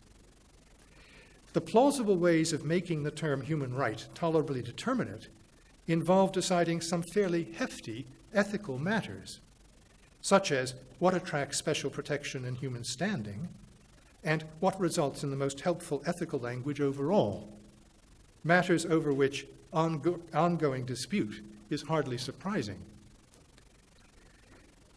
It would be wrong to think that the term human rights is in no worse condition than the rest of our ethical vocabulary. We have a whole range of quite specific ethical terms which clearly don't suffer from unacceptable, troublesome indeterminateness of sense. The word courageous, for example, doesn't. We know perfectly well what makes an act courageous. The far broader term justice doesn't suffer from it either. The trouble with the idea of justice is that it's so elastic. It is sometimes used to cover the whole of morality and sometimes a specific part of it. And it's used of several different specific parts: distributive justice, retributive justice, procedural justice, and so on. It is in that way equivocal. But to be equivocal is not to be indeterminate. Rather, we have to figure out on each occasion in which tolerably determinate sense, we have to figure out on each occasion in which tolerably determinate sense the word justice is being used. Now, do I exaggerate the trouble with the term human rights? Many philosophers, political theorists, and jurisprudents will surely think I do. That's not a guess. When I lecture on a subject and try to convince people of this problem, I have a hard job. Do we not know well enough what a human right is? We all agree that it's a right that a person has not in virtue of any special status or relation to others, but simply in virtue of being human. Why then do I think that the term lacks meaning? That, they will say, is what it means. But meaning is too blunt a term to argue over here. The trouble is this. To apply the term human rights, we have to be able to tell what rights we have simply in virtue of being human. That is, we have to know what rights can be derived from the relevant sense of human standing or human nature. And there's no agreement on the relevant sense. All of the examples of human rights that I've mentioned so far, even the most dubious ones, can be claimed to follow simply from being human. The United Nations says that human rights derive from, this is their phrase, the inherent dignity of the human person. But the addition of the vague word dignity merely directs our attention to a worth or value attaching to human status without identifying it. But there are many values at stake in our treatment of human beings. By no means all possible grounds for rights. If I'm gratuitously harsh to a child, I behave badly, but I don't necessarily violate the child's human rights. Still, you may think I'm exaggerating. We all agree on several paradigms: freedom of expression, freedom of worship, and so on. can we not settle harder cases by extrapolation from these paradigm cases? But the resources here are too meager. The application of the term would remain largely undetermined. The paradigms on which we all agree are civil and political rights. But are welfare rights also human rights? Is there a human right to health? If so, to what level of health? The only way we shall get answers to those questions is by overcoming the great indeterminateness of the term human right. Now let me skip a bit and go down about a page. It's not that we must now come up with a definition of the term human right, some form of words more or less synonymous with the term, or a list of essential features. Very few terms are definable in that sense. It's not clear even that the component term right is definable in that sense. There have been some philosophers of law who have offered definitions of the word right, but they all seem to me to fail. Many terms have satisfactorily determinate senses, not because they can be defined, but simply in virtue of having a fairly well-settled use. But that option isn't open to us. The term human rights has a largely unsettled use. It's a theoretical term, introduced as the successor to another highly theoretical term, natural rights. Introduced, though, without much in the way of necessary theoretical background. We may not need definition, but we certainly need more in the way of explanation. The job of philosophers and jurisprudents and political theorists in our time is to finish the explanation of human rights, begun in the Enlightenment, but left so incomplete. Our job now is to remedy the incompleteness. I'm going to skip now because I've kept you long enough. I just want to repeat that our job today, I think, is to complete the project begun but not finished in the Enlightenment. I hope I have convinced you that there is a problem here.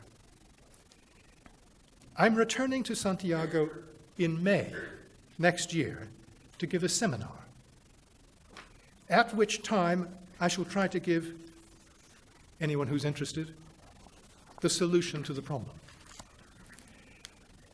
Deseo agradecer este Doctorado Honoris Causa a la Universidad de Santiago, especialmente al área de Filosofía Moral y a los miembros de la Facultad de Filosofía, así como a los miembros de la Sociedad Iberoamericana que han tenido la gentileza de venir a escucharme.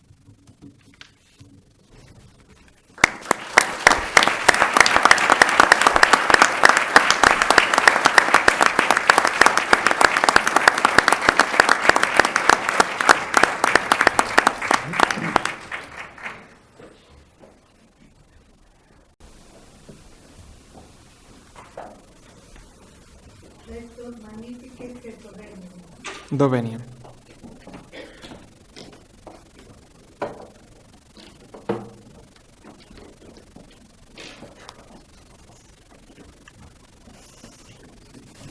Excelentísimo y magnífico rector, autoridades académicas, colegas, amigos y amigas. Se me permitirá, en gracia la profunda amistad que me une al profesor Griffin, que lleve a cabo una pequeña innovación en este tipo de discursos laudatorios. Como lo que digo es lo que siento muy hondo, voy a permitirme a partir de ahora dirigirme directamente a mi apadrinado, el profesor James Griffin, catedrático emérito de la Universidade de Oxford, White Chair, Corpus Christi College. Es una pequeña variante con la que creo que esta tradición tan extrañable podrá enriquecerse. Welcome, Jim. We do love you.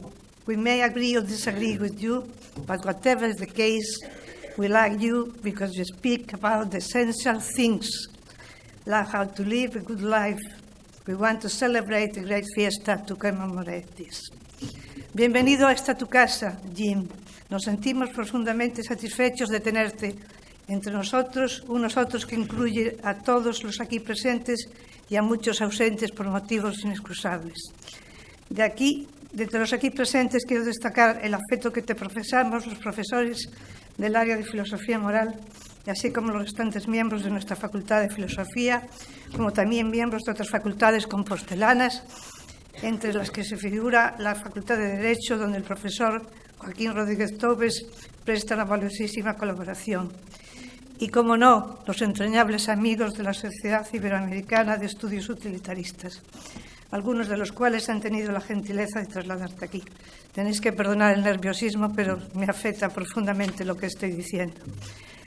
A este acto especialmente importante, a este reconocimiento por parte de la Universidade de Santiago de Compostela, han precedido una serie de reuniones y actos realizados en la Facultad de Filosofía, incluyendo 2 cursos de doctorado que impartiste como profesor visitante,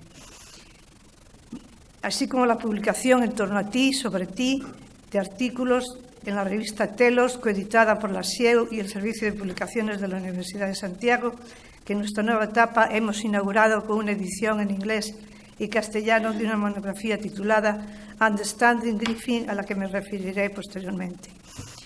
Antes de pasar a señalar algunos aspectos importantes del desarrollo de tu pensamiento, siguiendo en parte tu propia Intellectual Autobiography, que has tenido la gentileza de redactar para Telos, quisiera indicar sucintamente lo que he mantenido en el mismo número monográfico de Telos, así como el porqué de mis afirmaciones, que me parecen ser levemente irónicas, pero que encierran una gran verdad. Eres un autor tan sutil que ha sido malentendido y no suficientemente entendido por los filósofos de las últimas décadas. Tú mismo te has malentendido. Creías estar luchando a favor de la personhood, la personalidad, y la agency, la libertad de decidir por nosotros mismos, cuando realmente estabas actuando movidos por la compasión, una palabra que no he encontrado, a lo mejor ha sido un fallo mío, en tus numerosos escritos. No se puede exigir de los seres humanos más de lo que estos pueden dar, afirmas. Somos limitados tanto en nuestros sentimientos como en nuestro conocimiento. Y es por esta razón, concluyes, por lo que tenemos que contentarnos con cuidar de lo más cercano, con amar y cuidar a nuestros hijos, ya que el esfuerzo que supondría cuidar de todos los hijos ajenos sería realmente excesivo. Dicho de otra manera, por amor a nosotros mismos y a nuestra condición de personas con roles que ejecutar, compromisos que cumplir, logros que alcanzar, tenemos que limitar el amor supuestamente debido a todos los demás. El desconocimiento del conjunto de tu obra o de tus rasgos de personalidad podría llevarnos a suponer que eres simplemente un defensor del egoísmo y no del amor propio, que es cosa harto diferente. Pero las personas, y tú en particular, son mucho más complejas de lo que parece, y tú ciertamente figuras entre las más complejas que jamás he conocido en la realidad o en la ficción. Tu obra, por lo demás, es sorprendente, tan cerebral y racional aparentemente, tan filosófica en el sentido fuerte de la palabra y a la vez tan pletórica de sentimientos profundos. Así, en tu lista de valores prudenciales que proporcionas ya en tu obra Well-Being, además de valorar la agency, la capacidad de decidir por nosotros mismos lo que hemos de hacer, además del entendimiento o el goce, mencionas en último lugar, but last but not least, las deep personal relations, relaciones personales profundas, afirmando que cuando estas son relaciones profundas, auténticas y recíprocas de amor y de amistad, they have a value apart from the pleasure and benefit they give. Por supuesto que considero este aserto como importantísimo y como una contribución a la ética contemporánea solo comparable a la de Iris Murdoch o G.E. Moore, de cuyos principios ética se cumple precisamente este año el primer centenario. La ética contemporánea después de Moore se fue relativizando por una parte para acabar en esa extraña cosa llamada contractualismo kantiano o neocontractualismo kantiano que caracteriza la obra de Rawls, pongamos por caso. Pero el amor y la amistad no tienen un lugar destacado en la filosofía moral como lo han tenido en la ejemplar, sin duda, obra platónica. Pero si bien la justicia es indispensable, aunque sea tan delgada y fofa como en Rawls, Para la media convivencia en paz, una vida sin afectos profundos carece de sentido. El gobierno, las ONGs pueden distribuir o redistribuir bienes, alimentos, cobijo, etc., pero el afecto profundo no puede ser promovido políticamente, aunque por supuesto los gobiernos puedan propiciar un sistema educativo que promocione no solo el equal respect, sino asimismo la equal concern, la igual consideración. Uno de los textos más provocativos tuyos es el que aparece citado en Value Judgment, página 80. Un mundo en el que la vida fuese todo lo buena posible sería un mundo en que la gente tuviese cantidad de compromisos, de acuerdo con Bernard Williams, de tal suerte que las demandas de la maximización imparcial de un bien serían una amenaza a la integridad personal, una suerte de suicidio. Comparado con la filosofía de Rawls, tan popular como falta de sutileza y de fundamentación teórica, tu obra es mucho más profunda, estando tus escritos llenos de matices. Tantos matices y contraposiciones, tanta argumentación y contraargumentación, que a veces nos encontramos con que nos cuesta trabajo entenderlos, como a ti mismo te cuesta trabajo entenderte. Con relación a este último, hemos editado, como ya indiqué, el número monográfico Understanding Griffin. En la actualidad, y desde ya hace muchos años, la Universidade de Santiago, la Sociedad Iberoamericana de Estudios Utilitaristas y tú estamos unidos por lazos de amistad e intercambio mutuo de ideas. No es solo casualidad la que ha hecho que tú seas presidente de la International Society for Utilitarian Studies y yo su vicepresidenta. Tal como te veo, Jim, tu extremada sensibilidad no es casual ni fruto tan solo de un amor por las artes y por las letras. Tal vez tú mismo la has desdeñado como resultado de tu entrada por la puerta grande de la filosofía que anteponía la teoría del conocimiento a las teorías sobre la excelencia, la sensibilidad, la mutua ayuda, el mutuo afecto, etc. Tu paso de Wittgenstein al utilitarismo fue un pequeño milagro, como tú de alguna manera relatas, pero tenía inexorablemente que suceder, porque encarnas, lo quieras o no, al auténtico Platón de nuestros días, combinado al 50% con Aristóteles, mucho más allá y acá del dilema del prisionero y de la aritmetización de la ética en manos de los economistas de nuestro tiempo. No es tampoco casual el que en tu autobiografía intelectual te sientas como azorado y reticente al referirte a tu opción por la filosofía, como materia especializarte en Yale y posteriormente elegir la parte aparentemente más liviana, pero en el fondo más profunda e interesante, tanto a nivel privado como a nivel social, la filosofía moral. En este sentido llama la atención tu discreto relato relativo a este cambio de interés de Wittgenstein a la ética, materia que en principio, como tú señalas, considerabas despreciable, aunque ahora la aprecies sobremanera. Insinúas que se trata de una especie de conversión inexplicable, conversión que yo me atrevería a calificar de conversión moral, a pesar de lo desgastado que está este último término. En este siglo de prudentes contractualismos llama la atención tu declarado fervor y lucha por el amor profundo y la realización personal, que entroncan con las tradiciones más importantes de la filosofía moral internacionalmente a lo largo del tiempo. Si leemos tus obras principales, Well-Being y Value Judgment, con el detenimiento que merecen, observaremos que por encima, por debajo de las puntillosas argumentaciones propias de un oxoniense, brilla la luz y el fuego griego y aparecen las huellas de Iris Marduk. Lo dices una y otra vez, para que no quede duda alguna. No se debe causar sufrimiento, no se debe ser cruel, no se puede matar al inocente. La amistad y el amor son las deep affection, con un valor incalculable. Como tú afirmas, personal affections can make life worse or not affect its quality at all, but when they become deep, authentic, reciprocal relationships of friendship and love, then they have a value apart from the pleasure and the benefit they give. They feel the Aristotelian model of human ergon better, even than his own candidate rationality. Hay sin duda un fuerte componente griego en esta afirmación. No es la pura razón práctica la que nos guía, sino la razón prudencial aristotélica, la que nos ayuda a conseguir la buena vida, el well-being propio entre seres humanos capaces de ser amigos con profundidad y lealtad. Ciertamente, Jim, a pesar de tus incesantes invocaciones a la prudencia, no deja de asomar en ti algo romántico. Eres, por decirlo así, un sentimental vergonzante, que hace del amor y de la amistad el centro de la filosofía, como los mejores escritos de Platón y de Aristóteles, siguiendo consciente e inconscientemente a Iris Murdoch, a la que ya mencioné y que fue por algún tiempo tu tutora. Uno tiene la impresión de que tu obra encierra por debajo de la refinada ironía y el robusto common sense, la sensatez, la sabiduría, un profundo dolor disimulado y semioculto a causa de tu concepción de los límites de la empatía y el conocimiento humanos.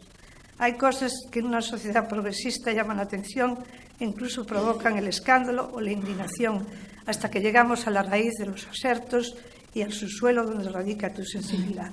Pensemos, por ejemplo, en tu preludio a tu obra más madura, Value Judgment, pletórico de sutilezas y matizaciones. Te importa el flourishing del individuo más que los estados mentales que pudieran producir gozo. Por eso prefieres utilizar el término well-being que no utility of happiness. La prioridad del well-being hace que nos fijemos en los informes de desires o rational desires, aunque esto tampoco te parece suficiente. La respuesta a la cuestión ¿qué hace que una vida vaya mejor? Es una lista de diversas good-making features of life, que no pueden reducirse a un simple supervalor, como ocurre supuestamente con el utilitarismo. La incomprensión de tu propia aportación a la filosofía moral hace que no quieras aceptar el parecido con Mill, que convierte el well-being en un bienestar total, físico, psíquico, moral, etc. Es decir, la eudaimonia en el núcleo o centro de la prudencia y la moral. Por algún tiempo aún continúas pensando que la maximización del bienestar es el criterio apropiado de lo correcto y lo incorrecto, y en muchos casos, aunque no en todas las situaciones, pero nos dices I soon began to doubt even disqualified commitment to maximization. Tu motivación es doble debido a dos tipos de limitaciones, como tú afirmas. There is a limit to what we can do, and knowledge constraints.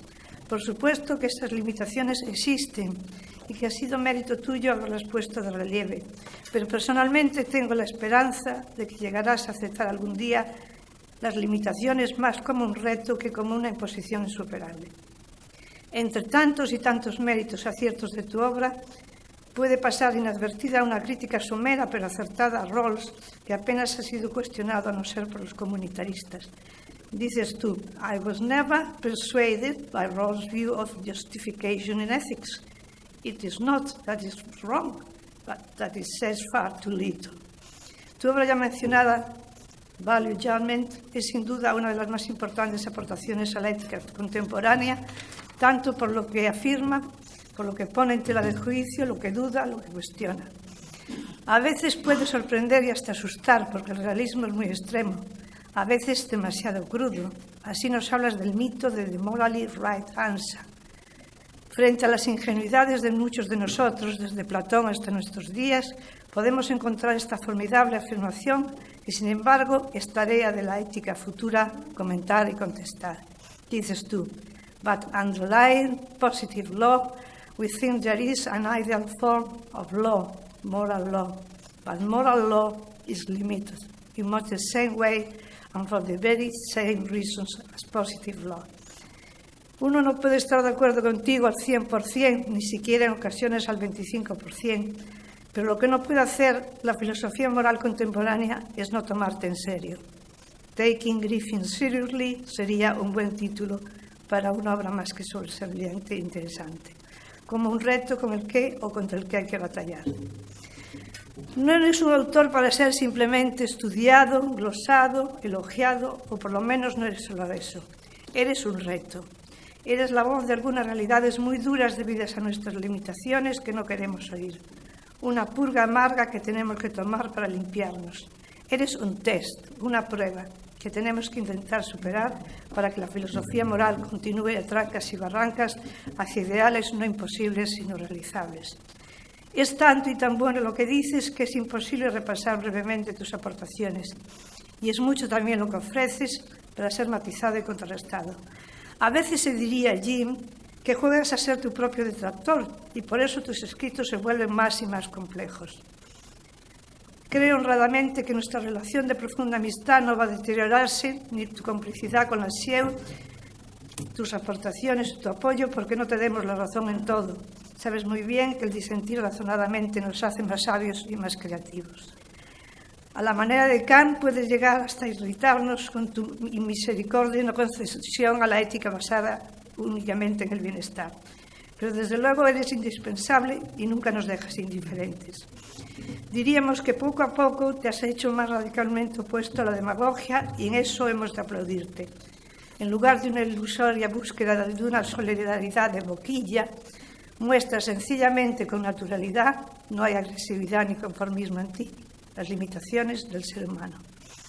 La ética ha sido siempre, dices tú, overambitious. Nos dices una y otra vez. Partamos, nos propones de la realidad, tomando en cuenta nuestras limitaciones. Tal vez baste con no matar al inocente, suprimir el dolor, limitar el daño, no ser crueles. Aunque no lo digas con solemnidad, sino como de pasada, se podía colegir que tu aportación principal consiste en recuperar los valores éticos y prudenciales, otorgando a la prudencia un valor destacado que a veces se confunde con la moralidad. Aunque también reconozcas en ocasiones la tensión entre estas dos esferas. Tú siempre lo matizas todo. Frente a las tradiciones más rupturistas o reformistas a simple vista, tu ética se presenta como más conservadora.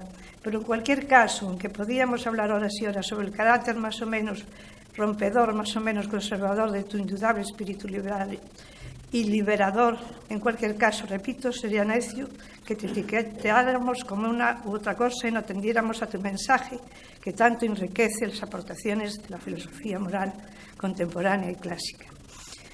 Tu propuesta tal vez no pueda ser tildada ni de conservadora ni de progresista, si bien conlleva interesantes afirmaciones que podrían situarte más allá de la dual ideología tradicional, centrándose tu aportación on human capacities and incapacities and what is for human life to flourish in a modern society.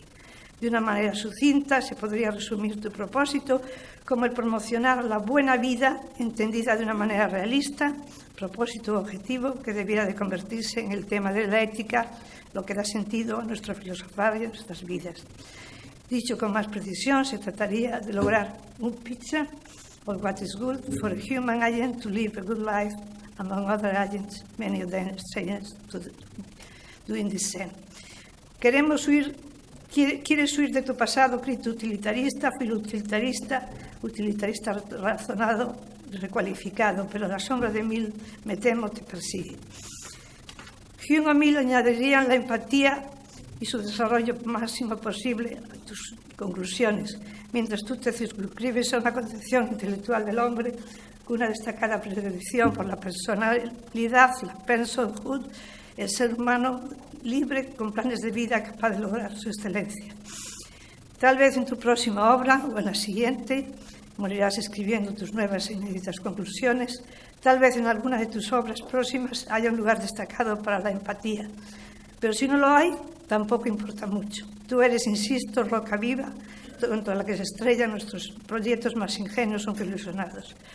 Tal vez la fusión de tu realismo con un cierto utopismo e idealismo que alguno de nosotros alberga se acerca a la solución casi correcta a un problema que nunca parece cerrarse y que es ni más ni menos el de cómo debo vivir mi vida, cómo puedo ser feliz, cómo puedo contribuir a la expansión del amor y la amistad. En nombre de la Universidad Compostelana quiero darte las gracias por lo mucho que nos has dado, lo que hemos compartido y lo que esperamos compartir en el futuro. No creo que haya que conocerte mucho para comprender que eres un buen filósofo bueno, como lo han sido los grandes filósofos en la historia de la humanidad. El poder contar contigo, el poder decirte con afecto y cariño profundo, con un temblor profundo, eres un filósofo, Jim, en el sentido etimológico del término, nos depara una satisfacción difícilmente explicable o expresable. En un mundo donde todo lo profundamente afectivo está devaluado, tú nos devuelves la fe en los amigos y en las personas amadas.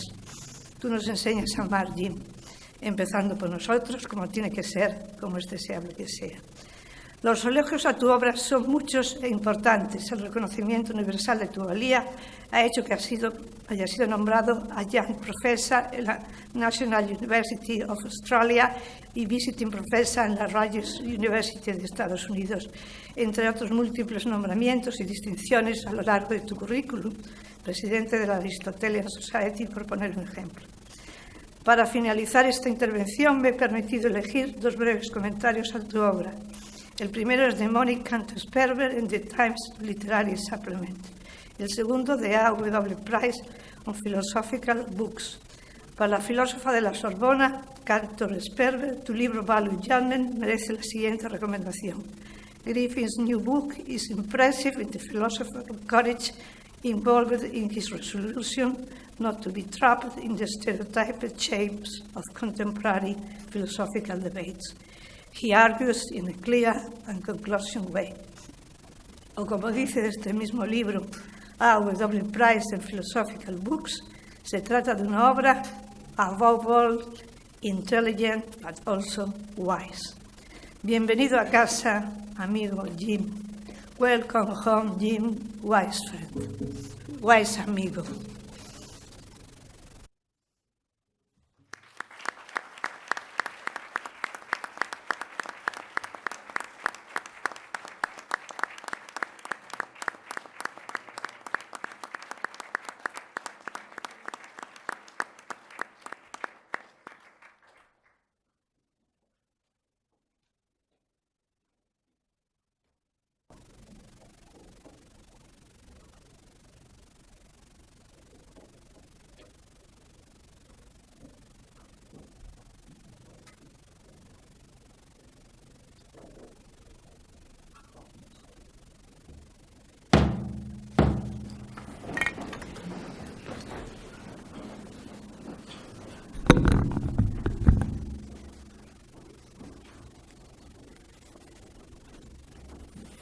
Autoritate igitur, mi conquesa legibus regni, tibi domino James Griffin, confero gradum Doutoris Honoris Causa, in philosophy et comito praeclaro domino Esperanza Guisán, patrona tua ut insignibus doctoralibus decoret.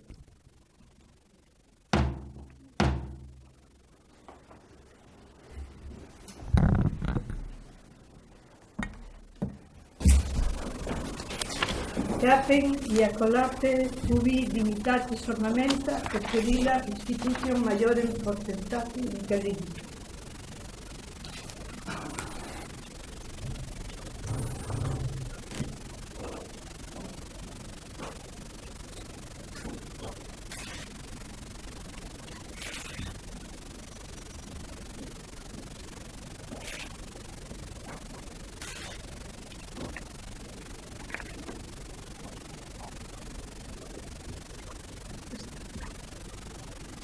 Filius et liberatis tibis in bellum laureum condanare tu quod ornavit turcos certare dictum.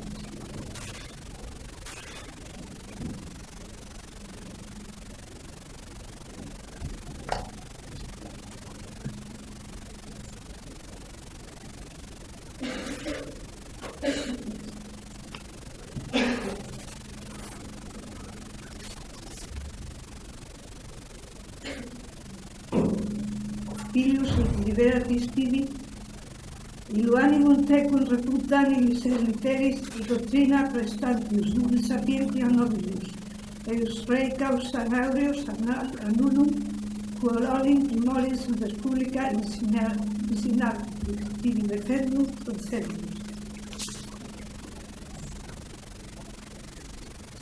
Librum al facultatis nostre studia pertinente, clausum et reservandum concedibus, cum similisque excedito scolae locos gigandum interpretandici tibi isu esse destinum. Sedas in sapientia cat.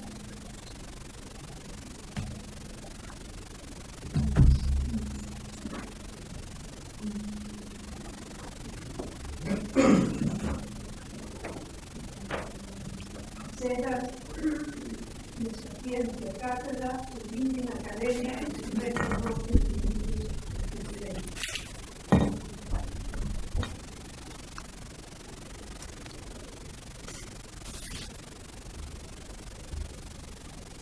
Quando pere velo de adecta e comunidade totus académicos proiectos norme brasilemos, nostre tibi especies amplos.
Atendito el juramento.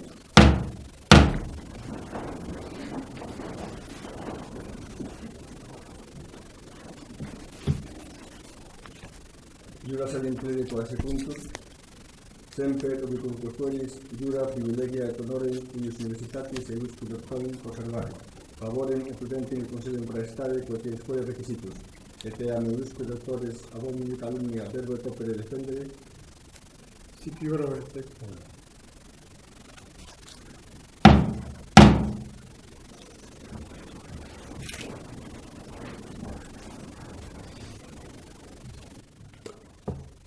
Egregie vir, Domini James Griffin, te admito et incorporo in collegium doctorum Universitatis Compostela e cum omnibus honoribus libertatibus e sentionibus et privilegiis quibus gaudem et possum gaudere. Ali similes doctores in Compostelano studio et ubiquemque terrarum in orbe, et titulos uius admissionis et incorporationis tibi confero.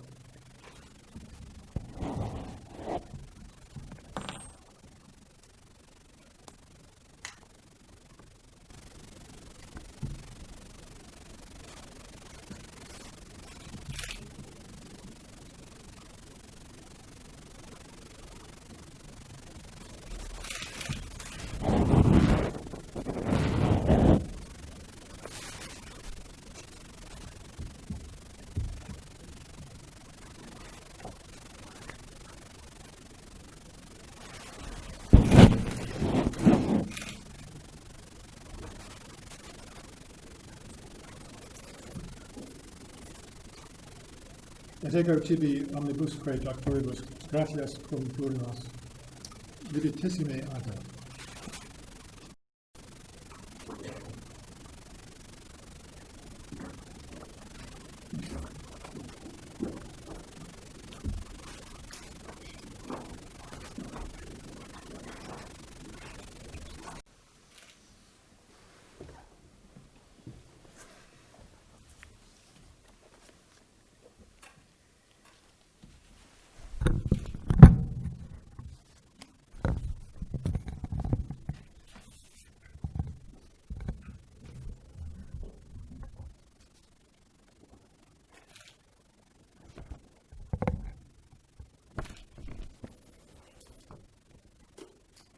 Excelentísimas e ilustrísimas autoridades, claustro da Universidade, señoras e señores, a presencia dos estudios de filosofía na nosa Universidade ao longo dos seus 5 séculos de historia é permanente dende que nas súas orixes se constituíra a Facultade de Artes coas cátedras de súmulas, lóxica e filosofía, tal como reflicte o primeiro volume da Historia da Universidade de Santiago de Compostela, coordinado polo profesor doutor don Xosé Ramón Barreiro, actual presidente da Real Academia Galega.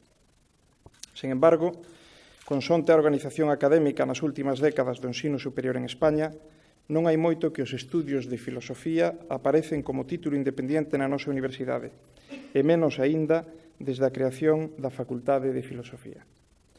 Sen dúbida, estes feitos relativamente recentes están permitindo un rexurdir deste ámbito do coñecemento en Galicia.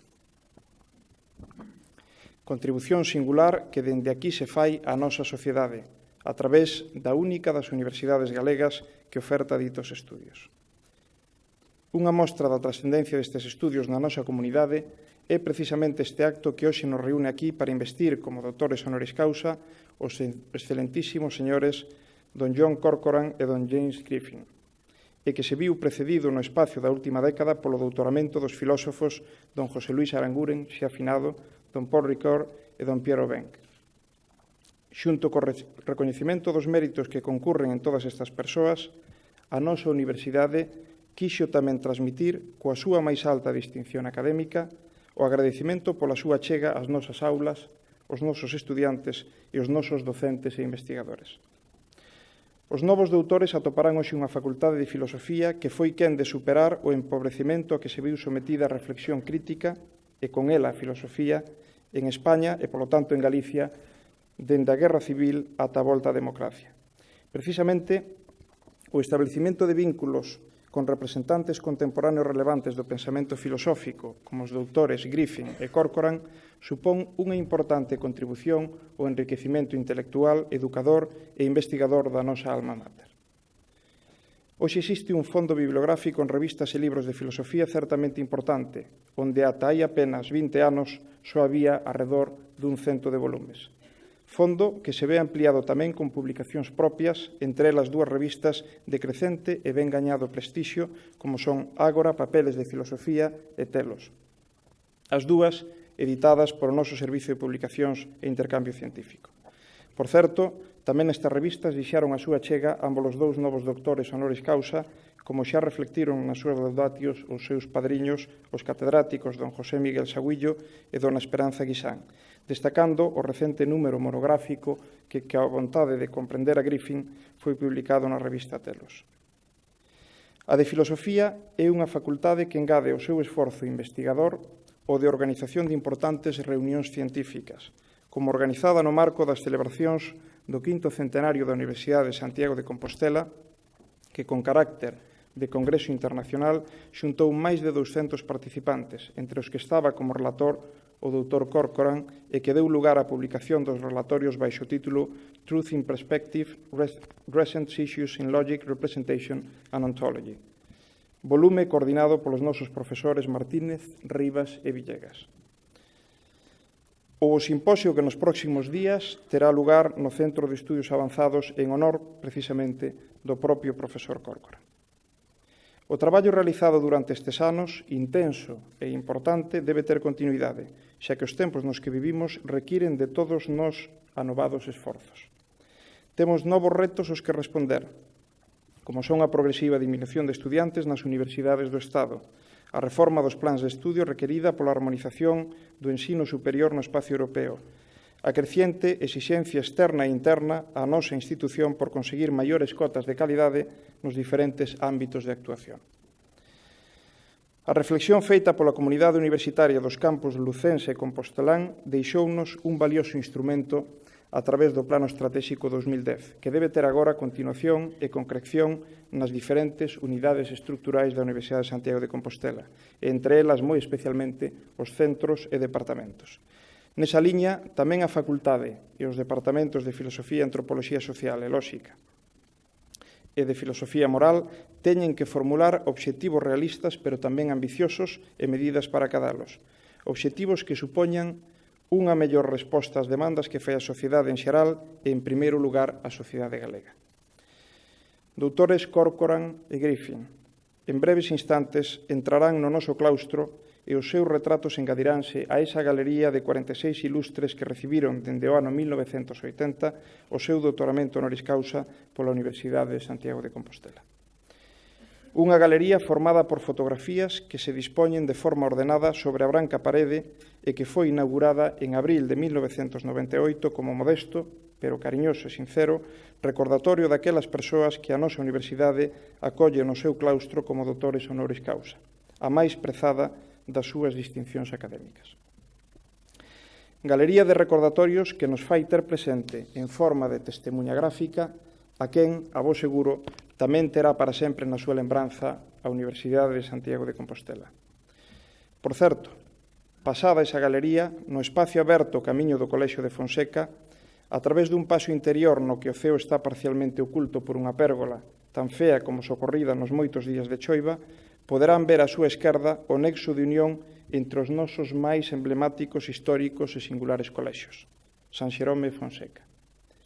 Alí atópase, semioculto entre verde, un pequeno edificio construído entre 1601 e 1608, partindo do plano elaborado polo mestre Juan Pérez entre 1551 e 1555.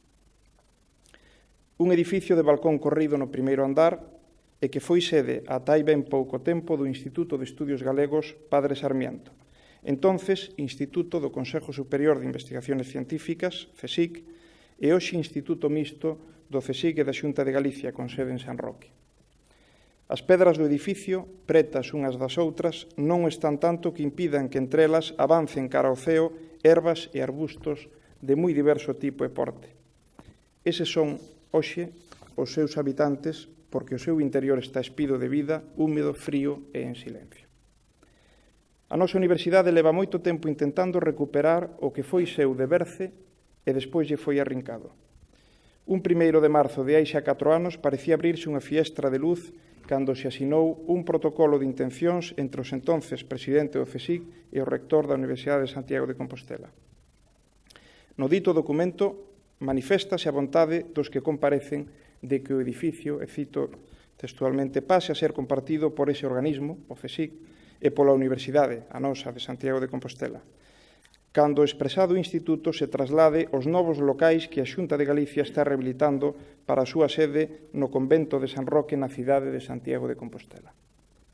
Este traslado fíxose hai xa ben tempo, pero a fiestra pechouse de súpito para deixar paso á escuridade na que se vive por mor do litixio aínda non rematado, en relación á propiedade do edificio en cuestión. O problema centrouse desta vez na diferencia de interpretación respecto ao significado dunha simple palabra, a palabra compartido. Na súa primeira acepción, segundo o Dicionario Xerais da Lingua, compartir significa repartir, distribuir unha cousa en partes. Esta é a semántica que a Universidade de Santiago de Compostela esgrime e certamente tamén desexa. O CSIC sempre argumentou que compartir debería entenderse como utilizar para actividades conxuntas, aplicándose cadra a segunda das acepcións que o mencionado dicionario acolle. Compartir é ter, posuir en común, colaborar. Mal asunto, cando a sutil interpretación da escrita sustitúe a palabra dada. Pero as profundidades deste tema non teñen que perturbar o normal discorrer do que hoxe nos debe ocupar, polo que deixo a historia e recupero o conto, volvendo xusto o momento no que lles falaba do tránsito polo patio interno que separa San Xerome de Fonseca e centrándome nese edificio no que hoxe non hai máis vida cos ratos que de cando en vez roen os anaquiños de papéis que quedaron atrás. Canto me gustaría ver o sigilum e a sigla USC tan identificador da nosa Minerva e co que tanto nos identificamos entrando no edificio, en sobres, papéis, tarxetas, caixas, libros e lápis de cores. Os desexos, miñas donas e cabaleiros, cando son moi sentidos dentro do noso corazón e son racionalmente atendidos polo noso cerebro, acaban facéndose realidade antes ou despois. Pechemos un anaquiño os nosos ollos e imaginemos que a USC volve a ocupar o que nunca lle debeu faltar. Pechemos os ollos para ver o cheo de luz, de persoas, dese rumor que se escoita cando se traballa a gusto. Pechémolos e pensemos que pronto eses mesmos ollos nos permitirán ver, por fin, nova vida da Universidade en parte da súa historia. Así sexa. Pedíndolles excusas, unha vez máis, recupero o discurso sobre o asunto que hoxe nos reúne neste Salón Nobre de Fonseca. Para iso, que mellor que citar a un dos nosos filósofos universais, Ortega y Gasset, e facelo na súa particular resposta á cuestión de se é necesario o filosofar. Si por necesario se entiende ser útil para otra cosa, la filosofía no es, por lo menos primariamente, necesaria. Para aclarar a continuación, pero la necesidad de lo útil es solo relativa a su fin. E engadir máis adiante, la filosofía no brota con razón de utilidad, pero tampouco por sin razón de capricho. es constitutivamente necesaria al intelecto. Permítaseme recorrer agora a outro filósofo, neste caso de fala hispana, con cátedra na actualidade na Universidade Ludwig Maximilians de Múnich e tamén con moitos estreitos lazos coa nosa universidade. O profesor Ulises Moulines tamén rexeita que a xustificación da filosofía poida vir dada pola súa utilidade, aínda que ás veces dun xeito máis remoto se dá, como ocorre no ámbito da computación, na que se poden atopar na súa prehistoria algunhas elucubracións abstractas de filósofos como Carnap, Frege ou Leibniz. Nin sequera asume que tal xustificación se atope na idea de que a filosofía teña como función directa ou indirectamente transformar o mundo, ou no fácil recurso histórico, que certamente non é criterio aceptable de xustificación de que a filosofía é a nai das ciencias. Fronte a tales enfoques, o Dr. Moulines propón como actitude que xustifica o quefacer filosófico a de promoción da incerteza generalizada, para afirmar: la empresa filosófica que surge desta actitud de base puede caracterizarse como una tarea cuya misión primordial consiste en poner una y otra vez en cuestión todo lo que aparece en el horizonte de nuestro conocimiento y experiencia. El filósofo es alguien que ha escogido como profesión de fe no la revolución permanente, pero sí la incertidumbre permanente. Un holandés errante en un océano de incógnitas y dudas, que sabe que nunca llegará a buen puerto y, sin embargo, no puede dejar de navegar. Se esta é a actitude que mellor caracteriza o filósofo, e sodes vos, os expertos, os que vos toca valorar tal caracterización, a importancia do que facer dende a Facultade de Filosofía é grande no propósito que se recolle na misión da Universidade de Santiago de Compostela, a misión de poñer o coñecemento ao servicio da sociedade. A tarefa do noso Centro de Filosofía non pode rematar na investigación que se desenvolve nas diferentes áreas de coñecemento presentes na facultade, nin na docencia regrada que teñen a responsabilidade de atender os seus profesores, nin no traballo que dende o persoal de administración e servicios do centro se faga para facilitar e apoiar tales obrigas. A actitude desenvolta dende a nosa Facultade de Filosofía debe chegar fora dos seus muros, a estudiantes, docentes e investigadores doutros centros da nosa e doutras institucións, e tamén o conxunto da sociedade. A insatisfacción co supostamente establecido debe ser un valor que fomentemos para contrapoñer o conformismo inmobilista ou dogmático. Sei que nesa senda véñense dando pasos na Facultade de Filosofía, como ofertar diferentes materias específicas de libre configuración para estudiantes de outras titulacións, ou a implicación no estudio de aspectos que non son os específicos de investigación en filosofía, pero que contribúen a promover a actitude crítica propia de quen promove a incerteza. Recordo, por exemplo, a presentación hai pouco tempo das que foron lecturas prohibidas na nosa alma mater, tal e como se recolle no libro Heterodoxos e Malditos, lecturas prohibidas na Universidade de Santiago de Compostela, do que son autores o profesor Martín González e dona Concha Varela, membro esta última do persoal da Biblioteca Xeral. Pídovos que na vosa contribución ao desenvolvemento do plan estratégico avancedes máis nesa senda, permitindo que o voso quefacer chegue máis alá dos que cursan a titulación de filosofía.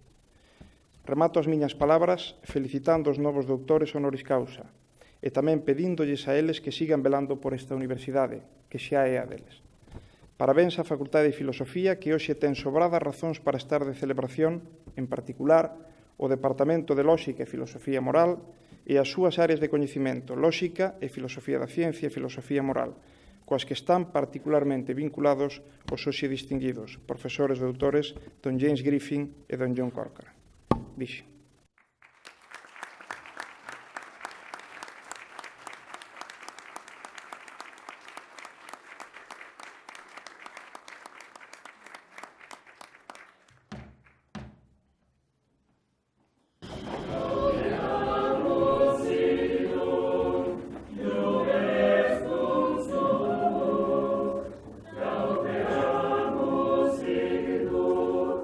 Doutores,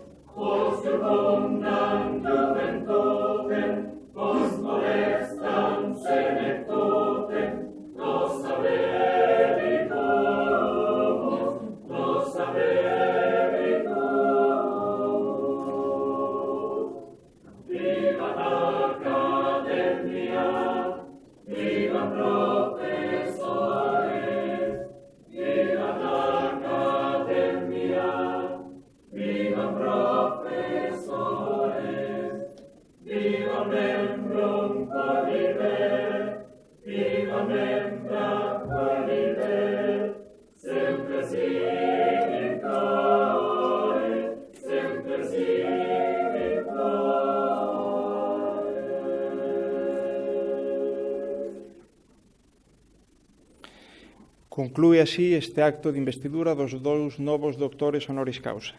Por favor, o secretario xeral que organice a comitiva académica.